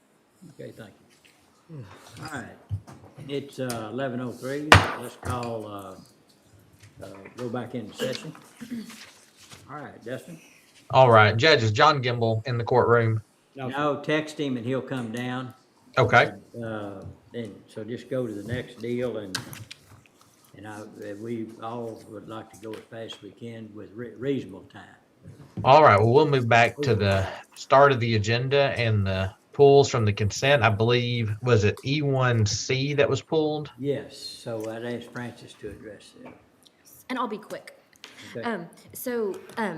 This is just the recording of the final 2023 budget document, the complete document. We passed out the physical copies to you the last agenda, but we didn't get a chance to speak on it. So I just wanted to give you a little bit of information. That full document, of course, everyone can access in our financial system, but the document is also on the county website under the budget office page, as well as past budgets. Is this it? That is it. Okay. And so Our Bible. that PDF, there's a link to the PDF on the website. So it's easy to access it there if you're ever away and need to check on something or have a question about something. So I just wanted to make sure that was clear. Last year, we submitted our budget for the first time to the Government Finance Officers Association, GFOA, and that was to submit it into the Distinguished Budget Presentation Award. So applying for that award required that we add a lot more information, which is why this book keeps getting larger and larger. But the additional information in the front is, there's organizational info, basic information about the county, about industries that are important to the county and its economic development, the structure and the history trends of our funds that we use, revenue and expenditure history and trend data, personnel information, capital project information, debt service, and then new for this one this year is departmental info, and it is in the appendix in the very back. And so there's a page or two about each department. It states the purpose of that department, and then it goes through major accomplishments, goals, challenges for the upcoming year and current year, and then as well as some performance indicators. So, things like invoices processed, cases closed, things like that. So that is new for this year and is mandatory for us to continue to receive the award. But all in all of that added information, front and back, that kind of anchor the actual numbers in the middle, that is just adding context to those budget numbers. So, it helps explain why we have budgeted the way we did, where we have focused on as far as budgeting for next year. So last year we did receive the GFOA award for the budget. So that was the first time. Thank you. And thanks to all of y'all for your help, of course. And then we plan to continue to apply for that and present our budget in a way that meets those eligibility requirements. So that's just the update I wanted to give you. And we can always go through in more detail as you go through that. If you want me to do a presentation on an agenda, have a little workshop, and we can talk through that. That's all. All right, thank you. On your financial history, over budget, under budget, over budgeted means that you didn't spend all the budget. Is that correct? That's correct. That's correct. And so, yes. It's overage. Thank you for clarifying that. Yes. And that is compared to, you can see there the adopted and the revised. Mm-hmm. You can track too where budget amendments were needed to accommodate expenses for each year. Okay. Great. All right, thank you. Is there a motion to approve this report for recording purposes? So moved. Second. Have a motion, second, any other discussion? No other discussion, all in favor say aye. Aye. Opposed? Passed. Under E3 Human Resources, we'll hold E3A until this afternoon. Okay. E3B is a matter for Constable Precinct 1. Anna? Thank you, Dustin. Can everyone hear me? Yes. Yes. Yes, ma'am. Okay, just making sure because I'm dialed in. So we have Constable Precinct 1, Constable Strickland, requesting approval to appoint and hire a part-time deputy constable into position 852. The position was publicly posted and accepted application for the required 5 days. All the minimum requirements were met for this appointment, and the constable has confirmed that this applicant meets equal standards as well for the requirements, and they would like this hire made effective October 19th. That's tomorrow. Okay, and is this consistent with what we're doing with the others? Yes, sir, it is. Pay-wise? It's consistent pay-wise, Anna? Yes, it is. Okay, thank you. They're all at $20 an hour, the part-time deputy Any other constable. questions? Motion to approve E3B. Have a motion and second. Any other discussion? No other discussion. All in favor say aye. Aye. Opposed? Passed. Item F, budget. F1's regarding the FY22 budget. Francis? Okay, so starting F1, they are budget amendments still to clean up fiscal year '22. So starting with F1A, this is General Fund 19th District Court. The request is to move within that department into other services and charges and professional development to cover cost through September 30th. F1B, this is General Fund 170th District Court. I'm just requesting to move within that department into other services and charges for postage. F1C, this is General Fund AgriLife Extension. They're requesting to move within that department into other services and charges for a copier maintenance agreement.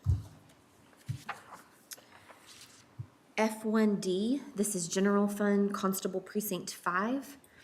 This is a request to move within that department into travel reimbursement. F1E, General Fund Criminal District Attorney, requesting to move within their department into postage.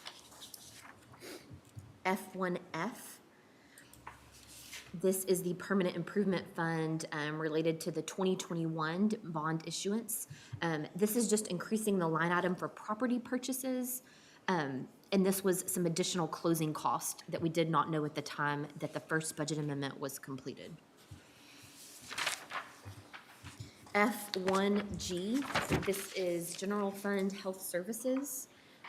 This is a request to move within that department into travel reimbursement.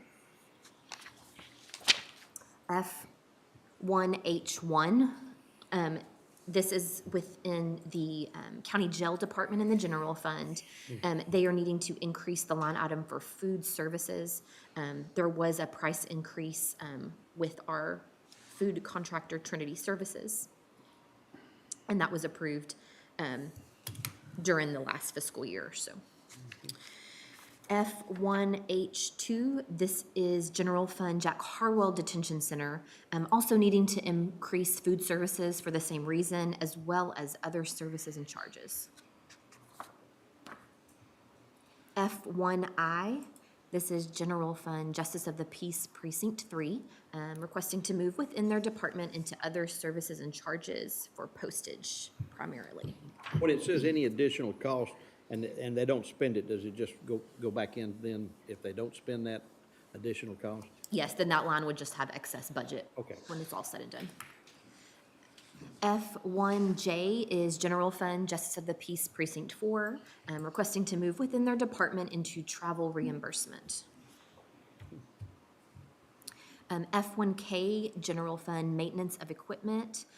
They are requesting to move from another department within the Sheriff's Office umbrella into motor vehicle operating for fuel cost. F1L, this is General Fund Road and Bridge Precinct 3, requesting to move into travel reimbursement as well as tires, tubes, and batteries. F1M, this is General Fund Mental Health Court Services, just requesting to move within that department from court costs into court masters. F1N, we actually need to defer today. And then F1O, this is a budget amendment for the construction fund related to the venue project. Just cleaning up those budget lines, there was a small amount, $117, needed in the line item for general professional services. specifically for attorney fees. And so we are just moving from the contingencies in that fund into the proper line. That should Okay. cover All F1. right, first, I'd like to go to F1N and need a motion to defer. So moved. Second. Have a motion second. Any other discussion? No other discussion. All in favor say aye. Aye. Opposed? Passed. Secondly, I'm looking for a motion to approve F1A through F1O with the exception of F1N. So moved. Second. Have a motion second. Any other discussion? No other discussion. All in favor say aye. Aye. Opposed? Passed. Thank you. All right, F2 is regarding the FY23 budget. Francis? So under F2A, we have something for F2A1 under Criminal District Attorney. There was a request for an expenditure in the amount of $7,483. This exceeds the $2,500 limit that you placed on the outgoing official. The invoice is to Dallas County Southwest Institute of Forensic Science. It is for expert witness and consultation charges. We have reviewed and it is reasonable. Do you need a separate motion? Oh, and then F2A2, there's nothing today. All right, is there a motion to approve F2A1? Second. Have a motion second. Any other discussion? No other discussion. All in favor say aye. Aye. Opposed? Pass. And unless there's any questions to do differently, just take these next ones on, go ahead and just go Will over do. them, and we'll try to do them all in one motion. So then, budget amendments for fiscal year 2023, starting with F2B. This is general fund capital outlay. You approved a voicemail server upgrade after this budget was adopted, but before this year began. So we are coming back and adjusting the budget for that purchase. So you'll see there the $42,456.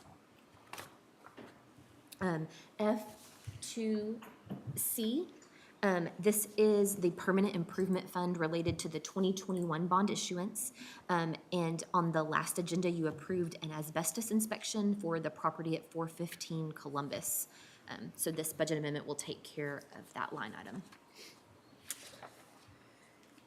F2D, this is General Fund Justice of the Peace Precinct 4. They are requesting to move from the countywide contingencies into their furniture and equipment. They had ordered a printer in the past fiscal year, but did not receive it until now. So they're requesting an increase there. F2E. F2E is General Fund Road and Bridge Precinct 1, requesting to move from the contingencies in that department into capital outlay. That again is the cost of a truck, actually this time, that was ordered in the past fiscal year but was not received. F2F is General Fund Road and Bridge 2. The request is to move from the contingencies in that department into other services and charges for cost for the upcoming fiscal year. F2G is General Fund Road and Bridge Precinct 4, and they are requesting to move from the contingencies line in that department into capital outlay, also to pay for a truck that was ordered in the previous year. There were also price increases on 2 other pieces of equipment that they had originally budgeted in 2023. All right, thank you. Is there a motion to approve F2B through F2G? So moved. Second. Have a motion second. Any questions? No questions. All in favor say aye. Aye. Opposed? Pass. Under item G, bids, G1 is authorization of renewal for bid 20-002 unleaded and diesel fuel for McLennan County with Fikes Wholesale. Ken? Yes, again, we issued this bid in 20, and Fikes Wholesale was awarded that contract.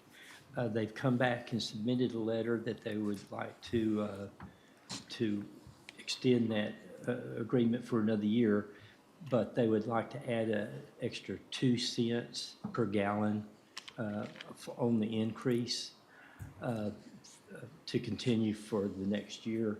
I've taken a look at this, and the bids that we received back in 20, with this increase, this is still less than what the other bids, for the majority of the bids that we received during that period of time. So I think this is a good agreement to continue with. If approved by the court, it will be renewed from December 1, 2022 through November 30th, 2023. All right, any questions on that? Not what's the pleasure of the court? Motion to approve. Second. Have a motion second, any other discussion? No other discussion, all in favor say aye. Aye. Opposed? Passed. Under item H, contracts and interlocal agreements, H1 is authorization of letter of agreement with Hendricks Consulting Engineers for MEP assessment services for the Heart of Texas Fair and Rodeo Extraco Event Center. TJ? Judge, we would like to defer this one for one more session. Trilogy is still defining scope and coming up with an accurate number for the assessment. So if we can, let's defer this one more time. Motion to defer. Second. Have a motion second, any other discussion? No other discussion, all in favor say aye. Aye. Opposed? Passed. H2 is regarding Heart of Texas Region Behavioral Health Network service agreement renewals. These are our annual contracts, so I'll just step through these quickly if that's okay. H2A is authorization of agreement for mental health deputy services. This is where they pay us an amount not to exceed $70,000 for one mental health deputy. H2B is authorization of care coordination agreement. This is medications for defendants committed under Texas Code of Criminal Procedure, Chapter 46B. This is where we provide 90 days of post-release supply of medications.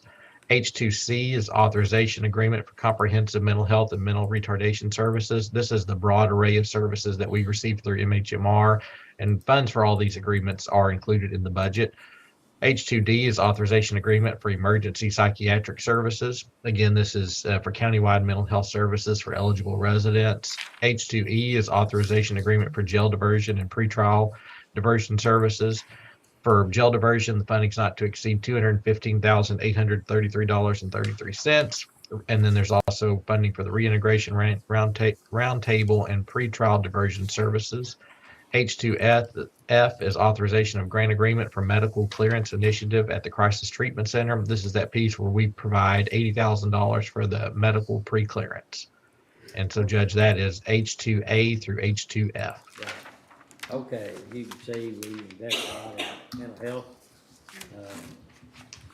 So, if there's not any questions, I'd entertain a motion for approval of H2F to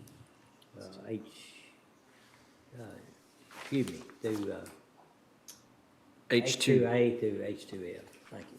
Second. All right, there's a motion second. Second. I made the motion, there's a second. Any other discussion? No other discussion, all in favor say aye. Aye. Opposed? Passed. H3B is regarding O'Connor's Texas legal reference material for 414th District Court. This is an order form subscription for legal reference materials totaling $908.10 for the 414th. Move to approve. Second. Have a motion second, any other discussion? No other discussion, all in favor say aye. Aye. Opposed? Passed. Under item H4, these are authorization of agreements for legal services to indigent parents pursuant to Texas Family Code Section 107.013. And this is the agreements that were put in place back in 2013 by Judge Coley and through the Commissioner's Court. Each of these firms will receive $8,750 a month for the term of the agreement. And this will run through October 31st, 2023. And there is funding in the FY23 budget for these agreements. So it's H4A through H4E. Motion to approve. Second. Have a motion second, any other discussion? No other discussion, all in favor say aye. Aye. Aye. Opposed? Passed. H5 is authorization of agreements for use with reliable tire disposal. H5A is one for trailer rental for Road and Bridge Precinct 4, and H5B is the rental for Precinct 2. Ken? Yes, both of these agreements are the amount of $3,200.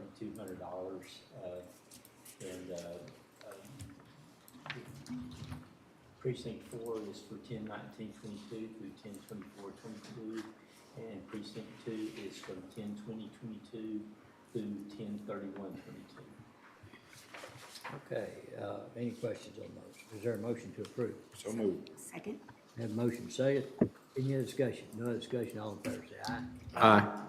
Opposed? Passed. H6 is authorization of statement of work agreement with Civic Plus for live stream services for elections. I'd like to call on Lisa. Thank you, Justin. What I have here for you today is a quote from Civic Plus. This would provide an additional live stream service for our elections department.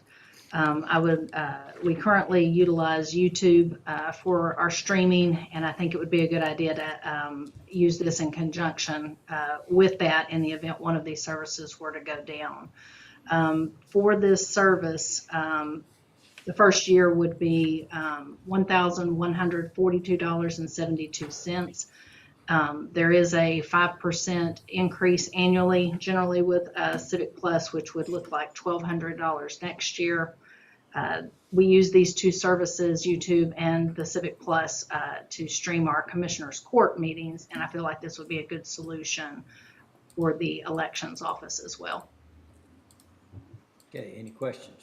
One comment real quick, Lisa, and Jared, I think this is because of a requirement from the state that we live stream. Yes, sir. Secretary of State has that requirement upon us, which we are meeting with YouTube.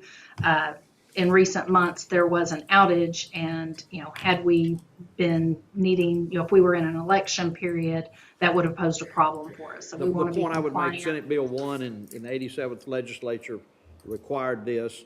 Am I correct in saying that they didn't provide any funding for this requirement? And this would be called an unfunded mandate? Yes, sir, as far as I know. Thank you. All right, what's the pleasure of the court? Move to approve. Second. Motion made second, any other discussion? No other discussion, all in favor say aye. Aye. Opposed, pass. H7, authorization of agreements with Active and Fit Commercial Fitness Program. I believe these need to be deferred. Motion to defer. Second. All right, there's a motion second, any other discussion? No other discussion, all in favor say aye. Aye. Opposed, pass. H8 is reauthorization of service level agreement with Texas A&M AgriLife Extension Service for information technology service. This is our annual agreement with them where we provide internet service at the Cobb's location, and AgriLife reimburses the county for half of that annual expense. Okay. What's the pleasure? Move to approve. I'll second, any other discussion? No other discussion, all in favor say aye. Aye. Opposed, pass. H9, authorization of fire alarm monitoring agreement with Syntex Fire and Security for various county buildings. TJ? Yes, so this is our yearly monitoring agreement with a fire alarm company. Years past, we have had Esquire. We just gotten to the point where Esquire's business has kind of gone down, and we're not kind of getting the service that we require for our facilities. So this is a new commitment with Syntex Fire and Safety. The additional cost associated with the contract is about 5 cents per unit. So we're not looking at a huge cost increase over this. It is budgeted in our 2023 budget for maintenance of buildings, and we hope the court approves. Okay, any questions? You've got some R's in there, TJ. Are you trying to decide whether or not you want a phone line or a cell dialer in some of these places? There were a couple locations that we were unaware of at the time what they had. We have since determined what those are. So those will line up with the agreement as proposed. Okay, all right, thank you. Make a motion to approve. Second.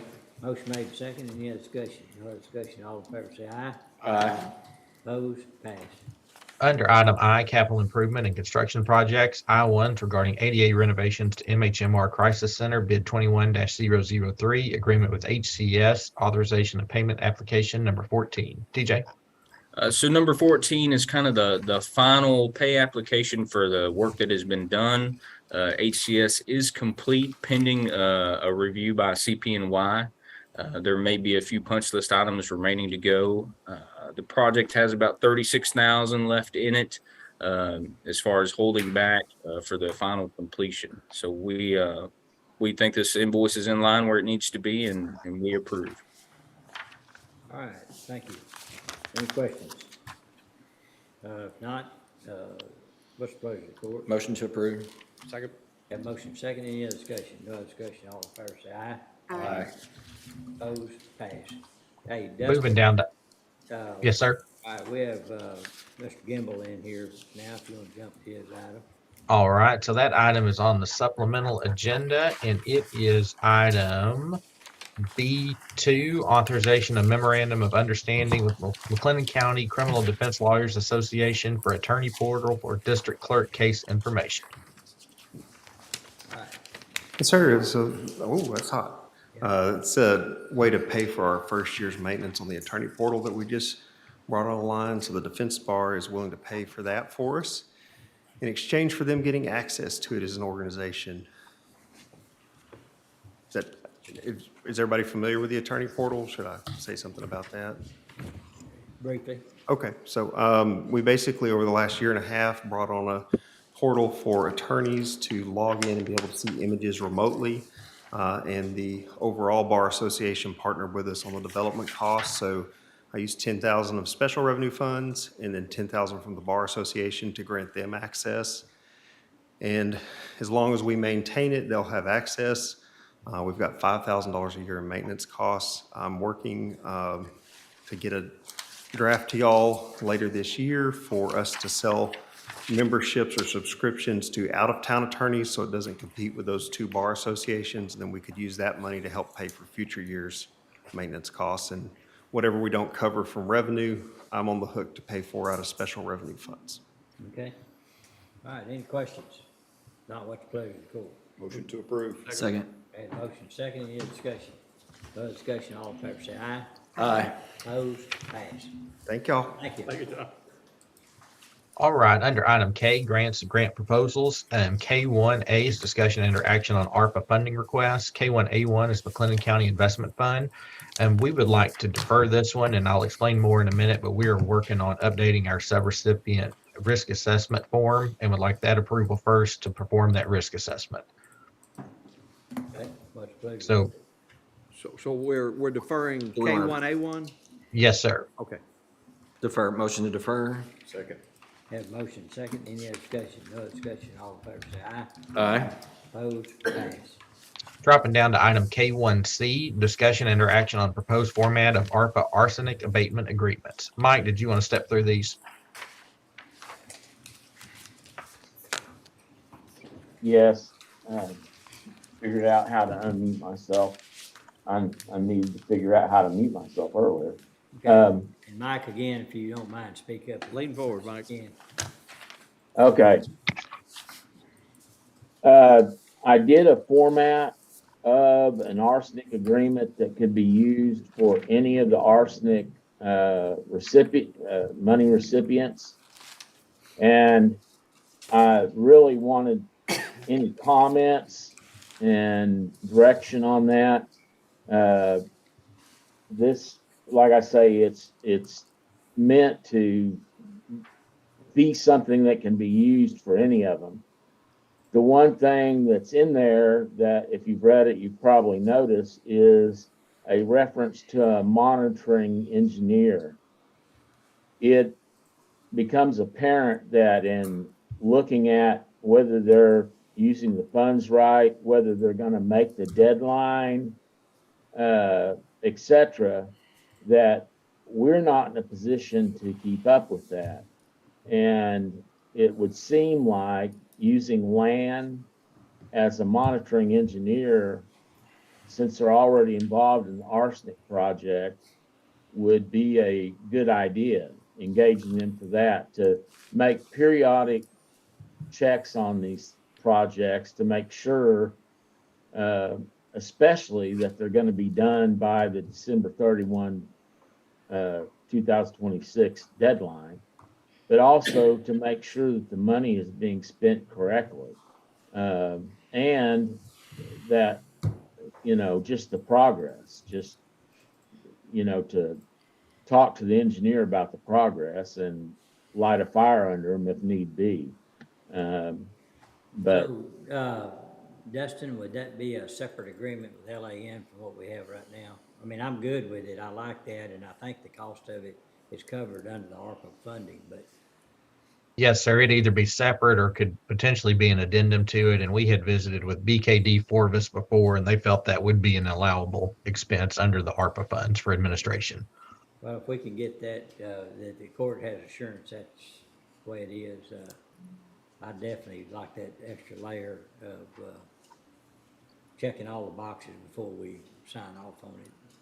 Francis, you have any thoughts on that? No, I agree. And, you know, subrecipient monitoring, when you have a subrecipient, it's mandatory to do subrecipient monitoring Okay, so for we don't federal have to- guidelines, so, I think It using a also, consultant would be. we also are requiring them to make draws instead of giving them the money all up front. And the monitoring architect, monitoring engineer will review each draw request, just like on a project, and recommend payment or not. So that is another line of protection. They'll have to submit their draw request to the monitoring engineer, and before we even see it, the monitoring engineer will have made a determination on whether that fits with what he sees on the ground. Right. Okay, and so, Dustin, you would need to be copied on those draw requests as well to be sure there's all the information filled out and specifically identifies, in that draw request what those dollars went for. Yes, sir, definitely. And we'll include Francis and Haley on that initial request as well, so we can all begin our review. And we need to talk to Tom and get a price, and we will, and definitely do an agreement, and we will get back with that. Okay. Okay. And by the way, this is similar to what the Water Development Board does, and they are a bank, and that's how we need to operate as a bank as well. And I've got some experience with draw requests through the years, so I hopefully can help out on that. All right. Question, Yeah. very quick. Mike, December 31st, 2026, that's the drop dead date set up in the ARPA funding? That's from the Yes. Fed, that's the last date. My Yes. concern with using that as the date is that we get to that, or we get close to that point, and it looks like somebody's gonna make it, and they continue on, and they don't make it, and the money has to be refunded, and we don't have the option of providing it to some other organization and have to look for getting money back. Is that reasonable, or do we need to back that up some so that we've got some breathing room? Well, So that we have an option to do what we something else put- with it? What I put in the contract is that if at any time it appears to the monitoring engineer that there's no, it's unlikely that they can meet the December 31, 2026 date, that the contract will be terminated and all draw request, no further draw requests can be made. Yeah, and I see what you're saying. It continues to be a concern of mine that if some of these projects get right up to the deadline and don't make it, that we're going to be in a real mess as far as getting all the money back from them and having the option of doing something else with the money if we use that 31st date. I think that's just the risk that we're taking, because there's no way that a lot of these projects are going to be able to be done before that date. I mean, they're going to be done before that date, but if you set it like a year back, you're probably I'm not not necessarily gonna get them saying a all year done. back, but even a month back, or you know, I don't know. I know, that's just a thought. That's just my concern regarding it, is that completion date, so. And Mike, is that a spot where we could identify a specific component like what we had learned before through the webinars, that we can identify something specific in the ARPA project for the county funds and then let that section be completed?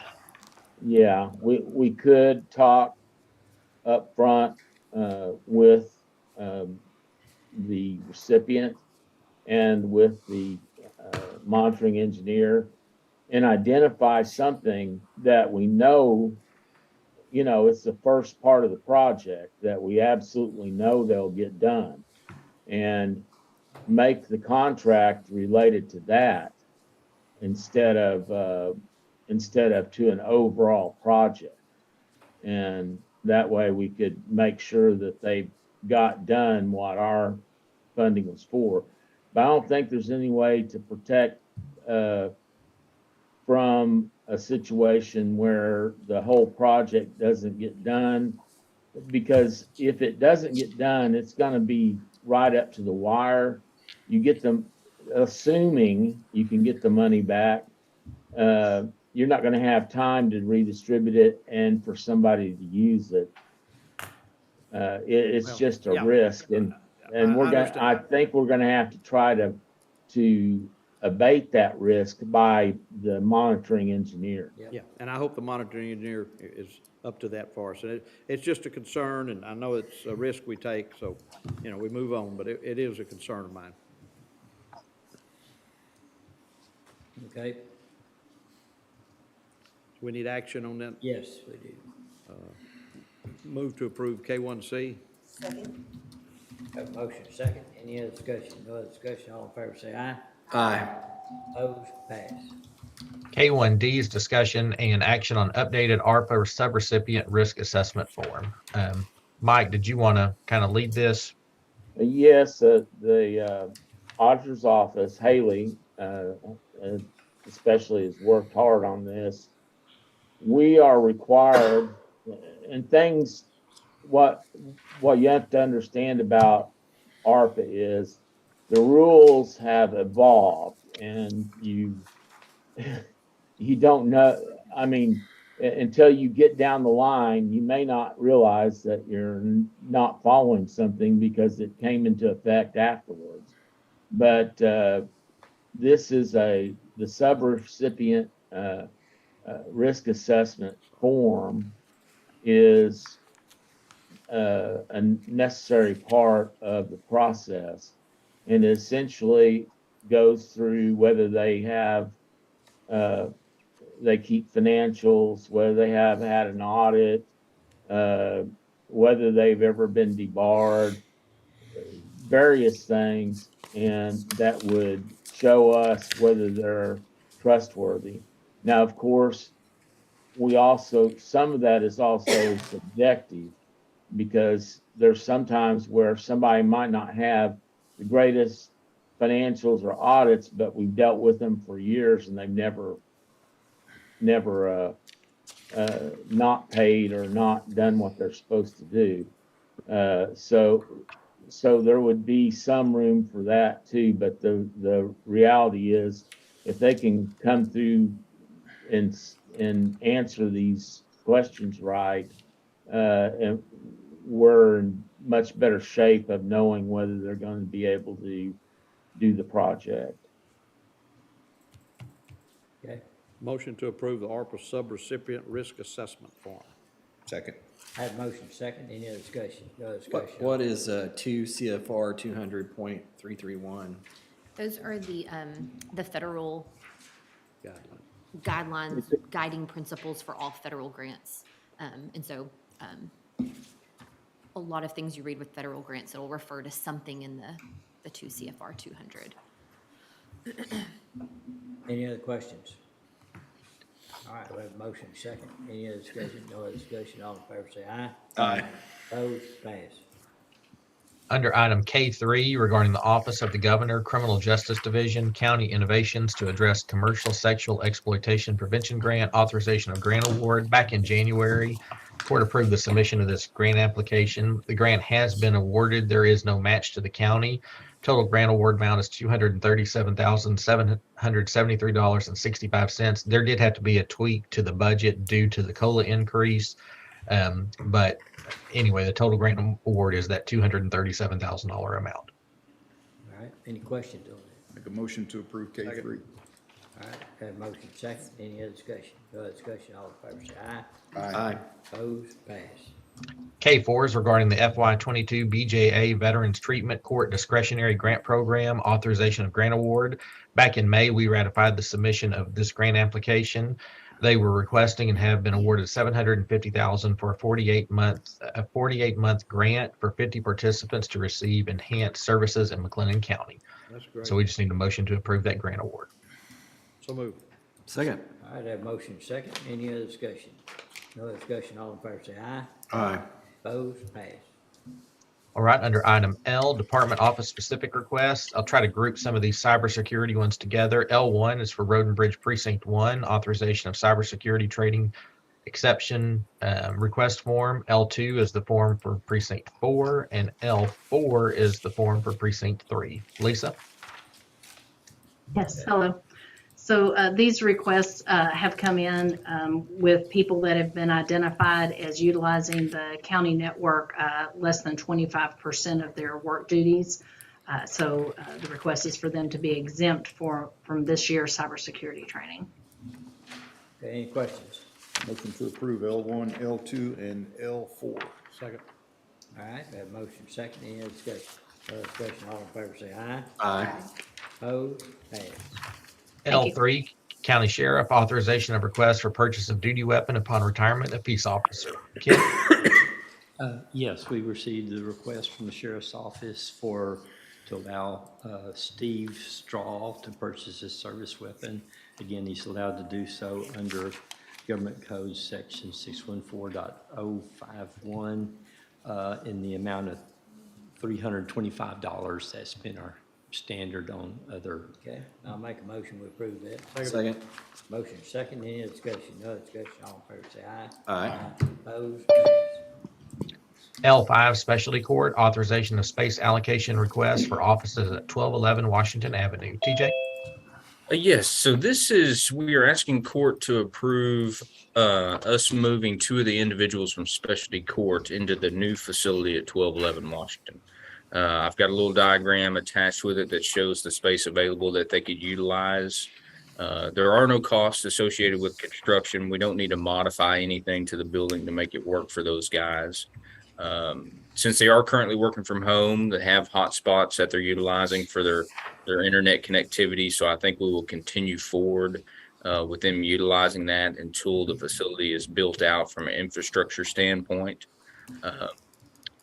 But that's basically it. We're looking for court's approval to move them over. TJ, the only thing, and it sounds good to get moving on this, is to explain to them that we're still working on plans for other people to be there, and they may have to move from the spot they choose to another spot to make it all work in what our needs are. But other than that, I think it's good to get to utilizing a new asset, so. Yes, sir. I'll explain that to them for sure. Okay, is there a motion to approve TJ's request? So moved. Second. Have a motion second, any discussion? No discussion, all in favor say aye. Aye. Opposed, pass. Judge Anna had a comment on the cybersecurity training exception forms, L1, L2, and L4, if she was trying to get off mute and try to add her in if we can. Okay. Yes, ma'am. Hi, can you hear me? Yes, ma'am.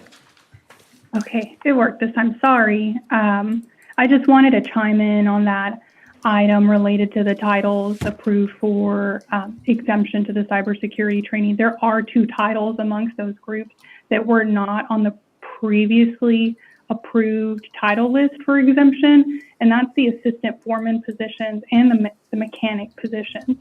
HR had not flagged those as positions that were clearly under the 25% threshold of computer usage. And so I wanted to at least highlight that deviation and then note that I would need to go back and review those job descriptions just to ensure that we could be confident that they are below 25% of computer usage. Yes. Okay, thank you. You're welcome. All right, moving on to item L6, Justice of the Peace Precinct 5, authorization of phone request. Lisa? Yes, sir. And thank you to Anna for catching that. We missed that on our side, so really appreciate that. For JP5's office, they have a request to have a phone added for a new part-time intern position in their office. We do have some loaner phones available, so we are able to provide that. And just also information for the court. They also needed workstation equipment And we were able to provide that as loaner equipment as well, and we'll plan on doing a technology assessment for them in the spring of 2023. All right, any questions? I'd say if they're interns, all we need is temporary. Until somebody becomes permanent. Yeah. I don't see anything other than temporary needed. Only other comment I would make, and this doesn't pertain necessarily to Lisa, would be, can we get notified when we get interns so we know where they are? I agree. I think that. Don't we get notified? Do we get Because they have notified to on all? Yes, Okay. sir, yes, this is Anna, I'm sorry to interrupt. This was previously brought to Commissioners Court, expanding the internship program to include the JP offices through the paralegal program at MCC. But yes, you're right, I should have followed up with they've actually started and been selected by JP Vierga. Okay, thank you. Okay. Okay. Any other questions? What's the pleasure of the court? Move to approve L6. Second. I have a motion, second, any other discussion? No discussion, all in favor say aye. Aye. Opposed, pass. Under item M1 is discussion and or action on matters regarding COVID-19. I don't believe Elizabeth had any update. Commissioner Miller, I didn't know if you had any today. I could just share our numbers. The last 2 weeks, last week and the week prior, were lower than we saw all month. I think last week we're at 173 new cases. Our hospitalizations were at 8. We didn't have anybody in the ICU, so we didn't have anybody on ventilators. But we did lose 3 people from this past Friday to the previous Friday, and so we did pass the 900 mark. We've lost 901 people. This is through Friday. We've lost 901 people so far to COVID, but we're doing a really good job at bringing those new cases per week down. Thank you. All right, moving on to item M2, authorization of appointment to the Tax Increment Reinvestment Zone Number 1 East, City of Lorena Board of Directors. Commissioner Scott. Yes, my appointment expires in November, and I think through our agreement with them, we're required to have a member on that unless someone else wants to step up. I would certainly appreciate being reappointed to that position. Move to approve M2 and the appointment of Commissioner Smith to the Tax Increment Reinvestment Zone Number 1 East, City of Lorena Board of Directors. Second. I have a motion, second, any other discussion? No other discussion, all in favor say aye. Aye. Opposed, pass. M3 is approval of orders granting exemption from competitive bidding and awarding contracts to Sedaptic Incorporated for county jail facilities. M3A is regarding new control boards and cable for sliders, and M3B is regarding new detention locks. Ken? Yes, I wrote up these orders. I wrote up 2 because I received 2 different quotes. I wanted to separate them. Again, I wrote these orders for the exemptions for competitive bidding using as an item necessary to protect or preserve public health or safety of the residents of the county is granted in pursuant Local Government Code, Chapter 262.024, Section A, Section 2 of the Local Government Code. And that applies to both of these orders that I've supplied to the court. One's for $21,000 and the other is for $130,649.92. Okay, any questions? Ken, I thought a slider was something on the menu at George's. Move to approve M3A and M3B. I see no humor in that this late in the afternoon. All right, we have a second. I'll second. Any other discussion? No discussion. All in favor say aye. Aye. Opposed, pass. M4 is approval of resolution and order reappointing directors for places 2 and 4 of the Southern Trinity Groundwater Conservation District Board of Directors. The district is requesting approval for the reappointment of these 2 that were both initially appointed in 2014. For place 2 would be Ellen White, and for place 4 Rodney Kroll, Rodney would actually continue to serve in that position as a holdover. Yeah, and he will, as mentioned, he will stay in that position until we decide if we want to select another, which right now, with issues that we're working on, it would be, I think it's critical that we don't replace him until we get through a little bit of time of where we are with the water situation. He's a real asset to that group, smart guy. I would make a motion that we approve a resolution in order reappointing directors for places 2 and 4. Second. Have a motion second, any other discussion? No other discussion, all in favor say aye. Aye. Opposed, pass. M6 is authorization of amendment to the McLennan County Employee Policy Guide, section 9.01, paid time off, subsection C, paid time off accrual table. Anna? Thank you, Dustin. So what I'm requesting here is just a kind of cleanup of the policy that was recently implemented. The Commissioners Court approved this policy, which is a transition from our previous sick and vacation leave plan to our new paid time off or PTO leave program. And after working with the auditor's office and seeing what was needed during the implementation of the program, these are the kind of administrative cleanup items that we feel like need to change within the policy to ensure that how it's being administered is accurately reflected here.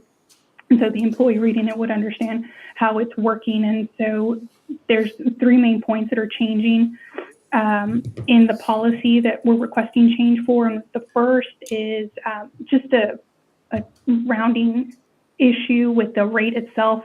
The system that holds the rate and how much we accrue only holds 4 decimal places versus 5. So we've adjusted that, and it's a very just minimal difference in the overall annual PTO that's accrued by the employee. The third is the date at which an employee transitions to the next bracket of accrual rate. So after the 8 years, rather than on their all at once on October 1st, they change at their actual personal anniversary date.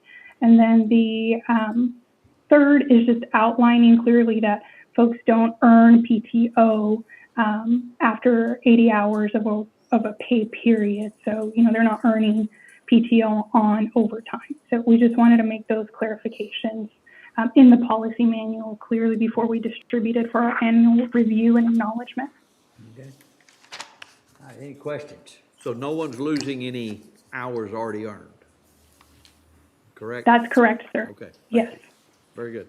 Okay, and I will point out that I think this is another employee benefit and that we should really be glad we can provide this, and also that we, as we talk about our benefits over and above our side to salaries, that this is something we should market when we're trying to get people to apply for open positions here, in my comment. Absolutely. Job fairs, anywhere else we go. That's right. Something to, Gives a lot of flexibility. something to preach. All right, so what's the pleasure of the court? Move to approve M6. Second. A motion second, any other discussion? No other discussion, all in favor say aye. Aye. Opposed, pass. M7's acceptance of .968 mile of roadway in the Spring Valley Addition Phases 1 and 2 into the County Road System Precinct 1. Zane? Yes, sir. This item is to accept 4 streets in the Spring Valley Addition, known as Phases 1 and 2. Those streets would be Rayleigh Drive, Sportsman Drive, Humboldt Street, and Solo Drive, for approximately .968 miles of roadway into the roadway program or maintenance. And this is recommended for approval. Okay, any questions? Not, is there a motion to approve? So moved. Second. Motion second, any other discussion? No other discussion, all in favor say aye. Aye. Opposed, pass. M8, discussion and action regarding vehicle purchase update. Ken?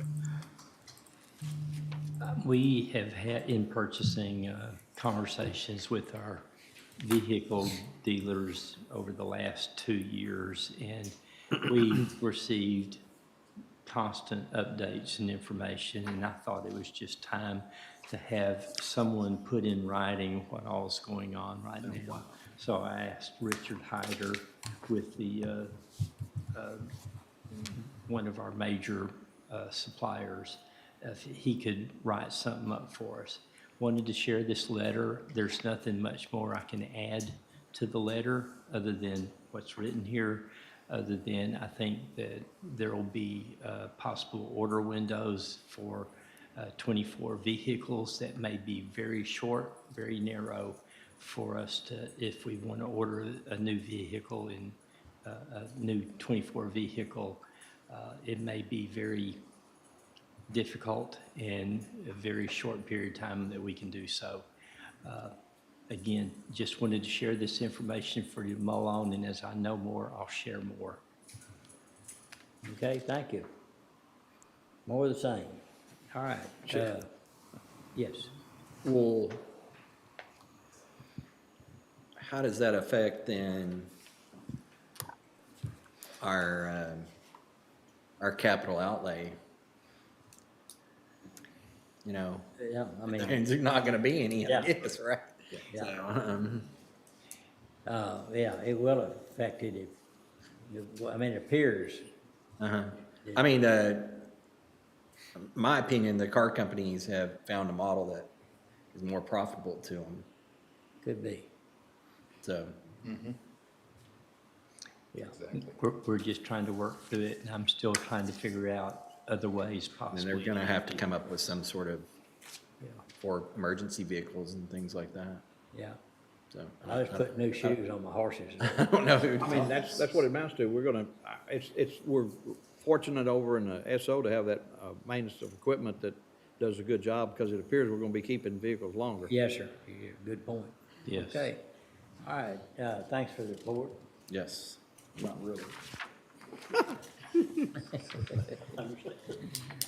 All right, moving on to item N, Americans with Disabilities Compliance Project. N1 is authorization of professional services invoice with CP&Y. This is the ADA study report for the month of September in the amount of $1,403. Move to approve. Second. Motion made, second. Any other discussion? No other discussion. All in favor say aye. Aye. Opposed, pass. Good. Under item O, McLennan County Venue Project. O1 is regarding the construction manager at risk agreement with John W. Irwin General Contractor. O1A is authorization of application and certificate for payment number 29, Heart of Texas Fairgrounds Area Venue Project. This is the final payment application on the base.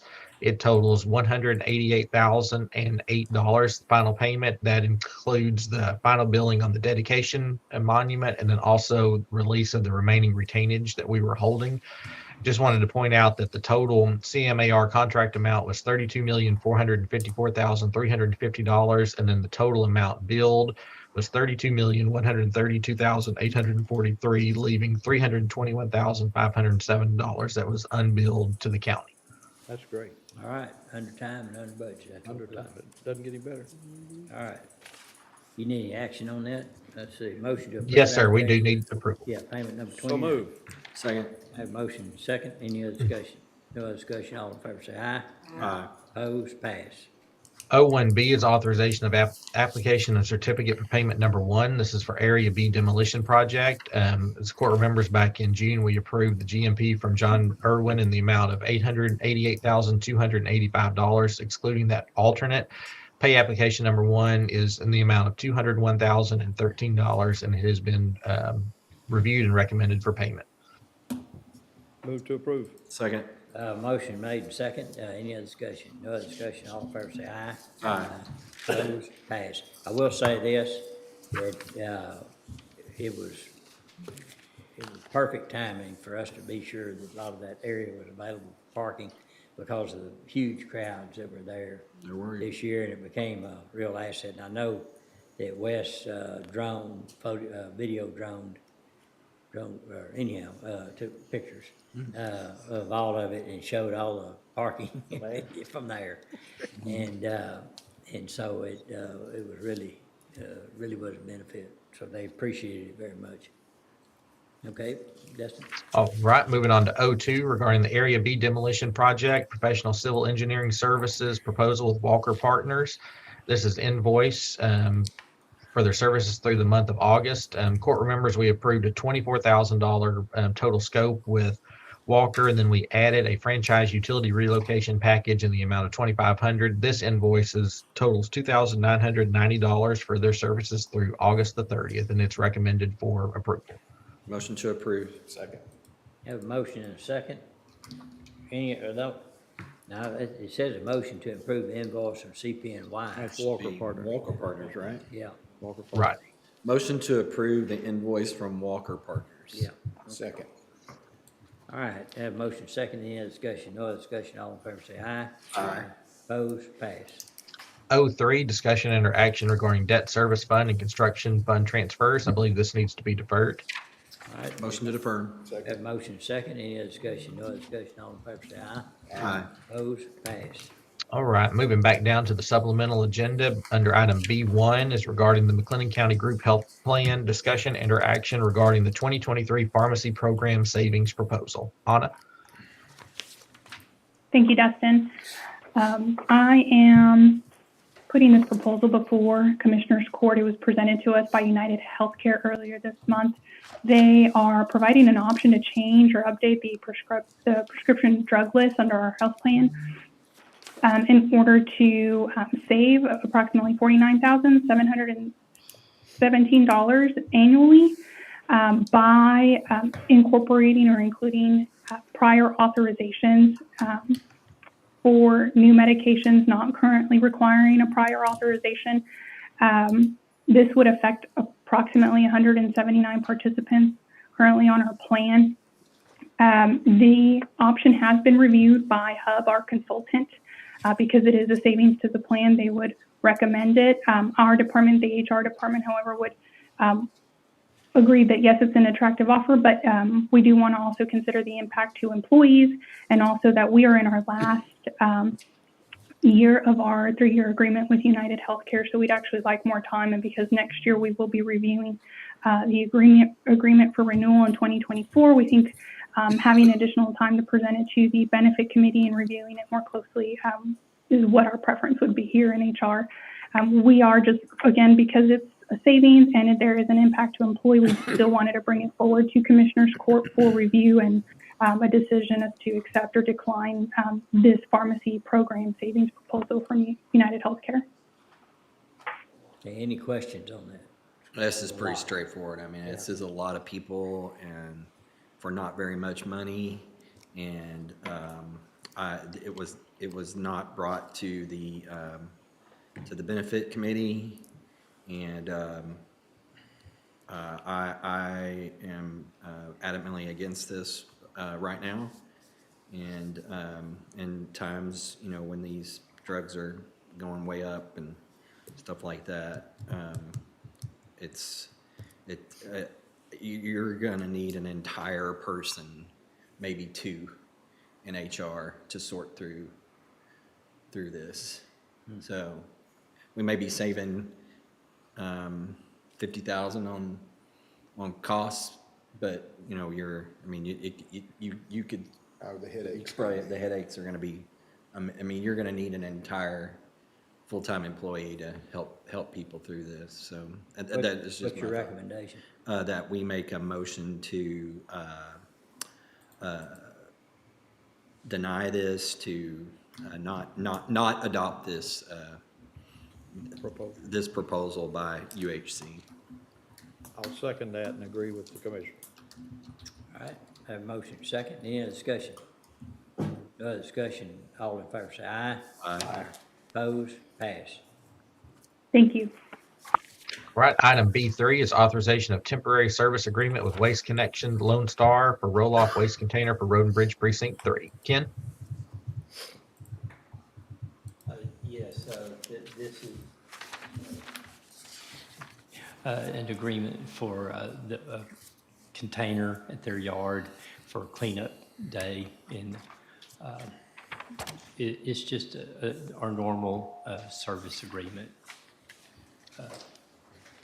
Okay, so, all right, is there a motion to approve the temporary service agreement? So moved. Second. Have a motion second, any other discussion? No other discussion, all in favor say aye. Aye. Opposed, pass. All right, and Judge, that should just leave us with the interviews, which are to take place in executive session after lunch. All right, so a question here, we're gonna recess for lunch, It's after 12. Do we need, we're scheduled to come back at 1. We can come back at 1:30, whatever the pleasure of the court is. It's, Would love that. Yeah, I would too. Y'all want the extra time? all right, then we, I'm good with whatever y'all want to do. I'm, did you bring enough lunch for all of us? He always brings his lunch. yeah, if you want one slice of salami that big around, you can have. Hey, I gotta keep my weight up. We're going into winter, so I don't. Okay, so, let's meet back here at 1:30 and we will, get going again. So let's, go into recess.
action under 551.074 of the Government Code regarding personnel matters.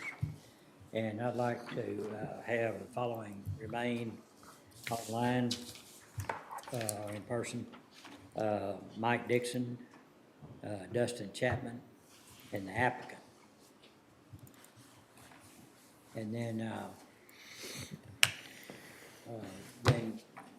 I guess we need to make a notation that also here are Anna and our two advisors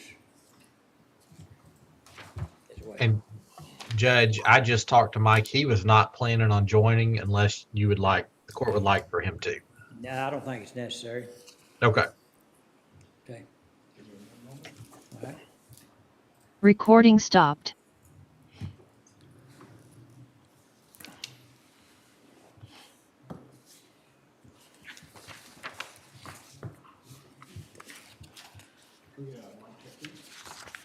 Testing 1, 2, 3. Testing 1, 2, 3. Before I speak, are those working? Test, test. We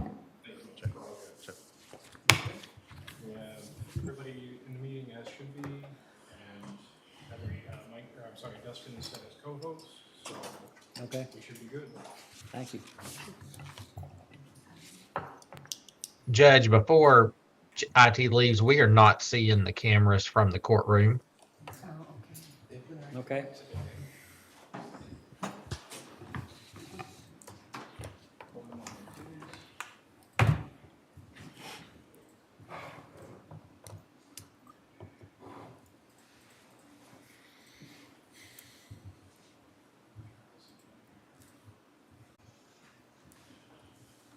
That got it.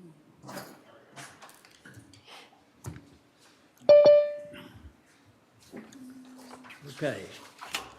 So, Anna, if you would kind of lead us off. Yes, sir. First, hi, John. Thank you for joining us today. So I've went ahead and explained who your panelists were for this interview. You're interviewing for the IT director position in McLennan County. Your panelists today include, of course, the entire Commissioner's Court. That would be Judge Felton, Commissioner Smith of Precinct 1, Commissioner Patricia Miller of Precinct 2, Commissioner Will Jones of Precinct 3, and Commissioner Ben Perry of Precinct 4. Also joining us today, hopefully you can see them on camera. You probably can only see the back of their heads at the moment, but we have some local IT leadership here assisting us as advisors who will also be asking some questions. We have Mike Seabright, he's the Chief Information Officer of the City of Waco there. You could see him holding his hands up. And then you have Emmanuel Palacios, he's the State Department Chair at TSTC for Cloud Computing. And then you can see me there at the bottom of your screen waving. I'm Ana Picasso, the HR Director. We've been in communication here over the past few months. Thank you so much for your patience as we get down to the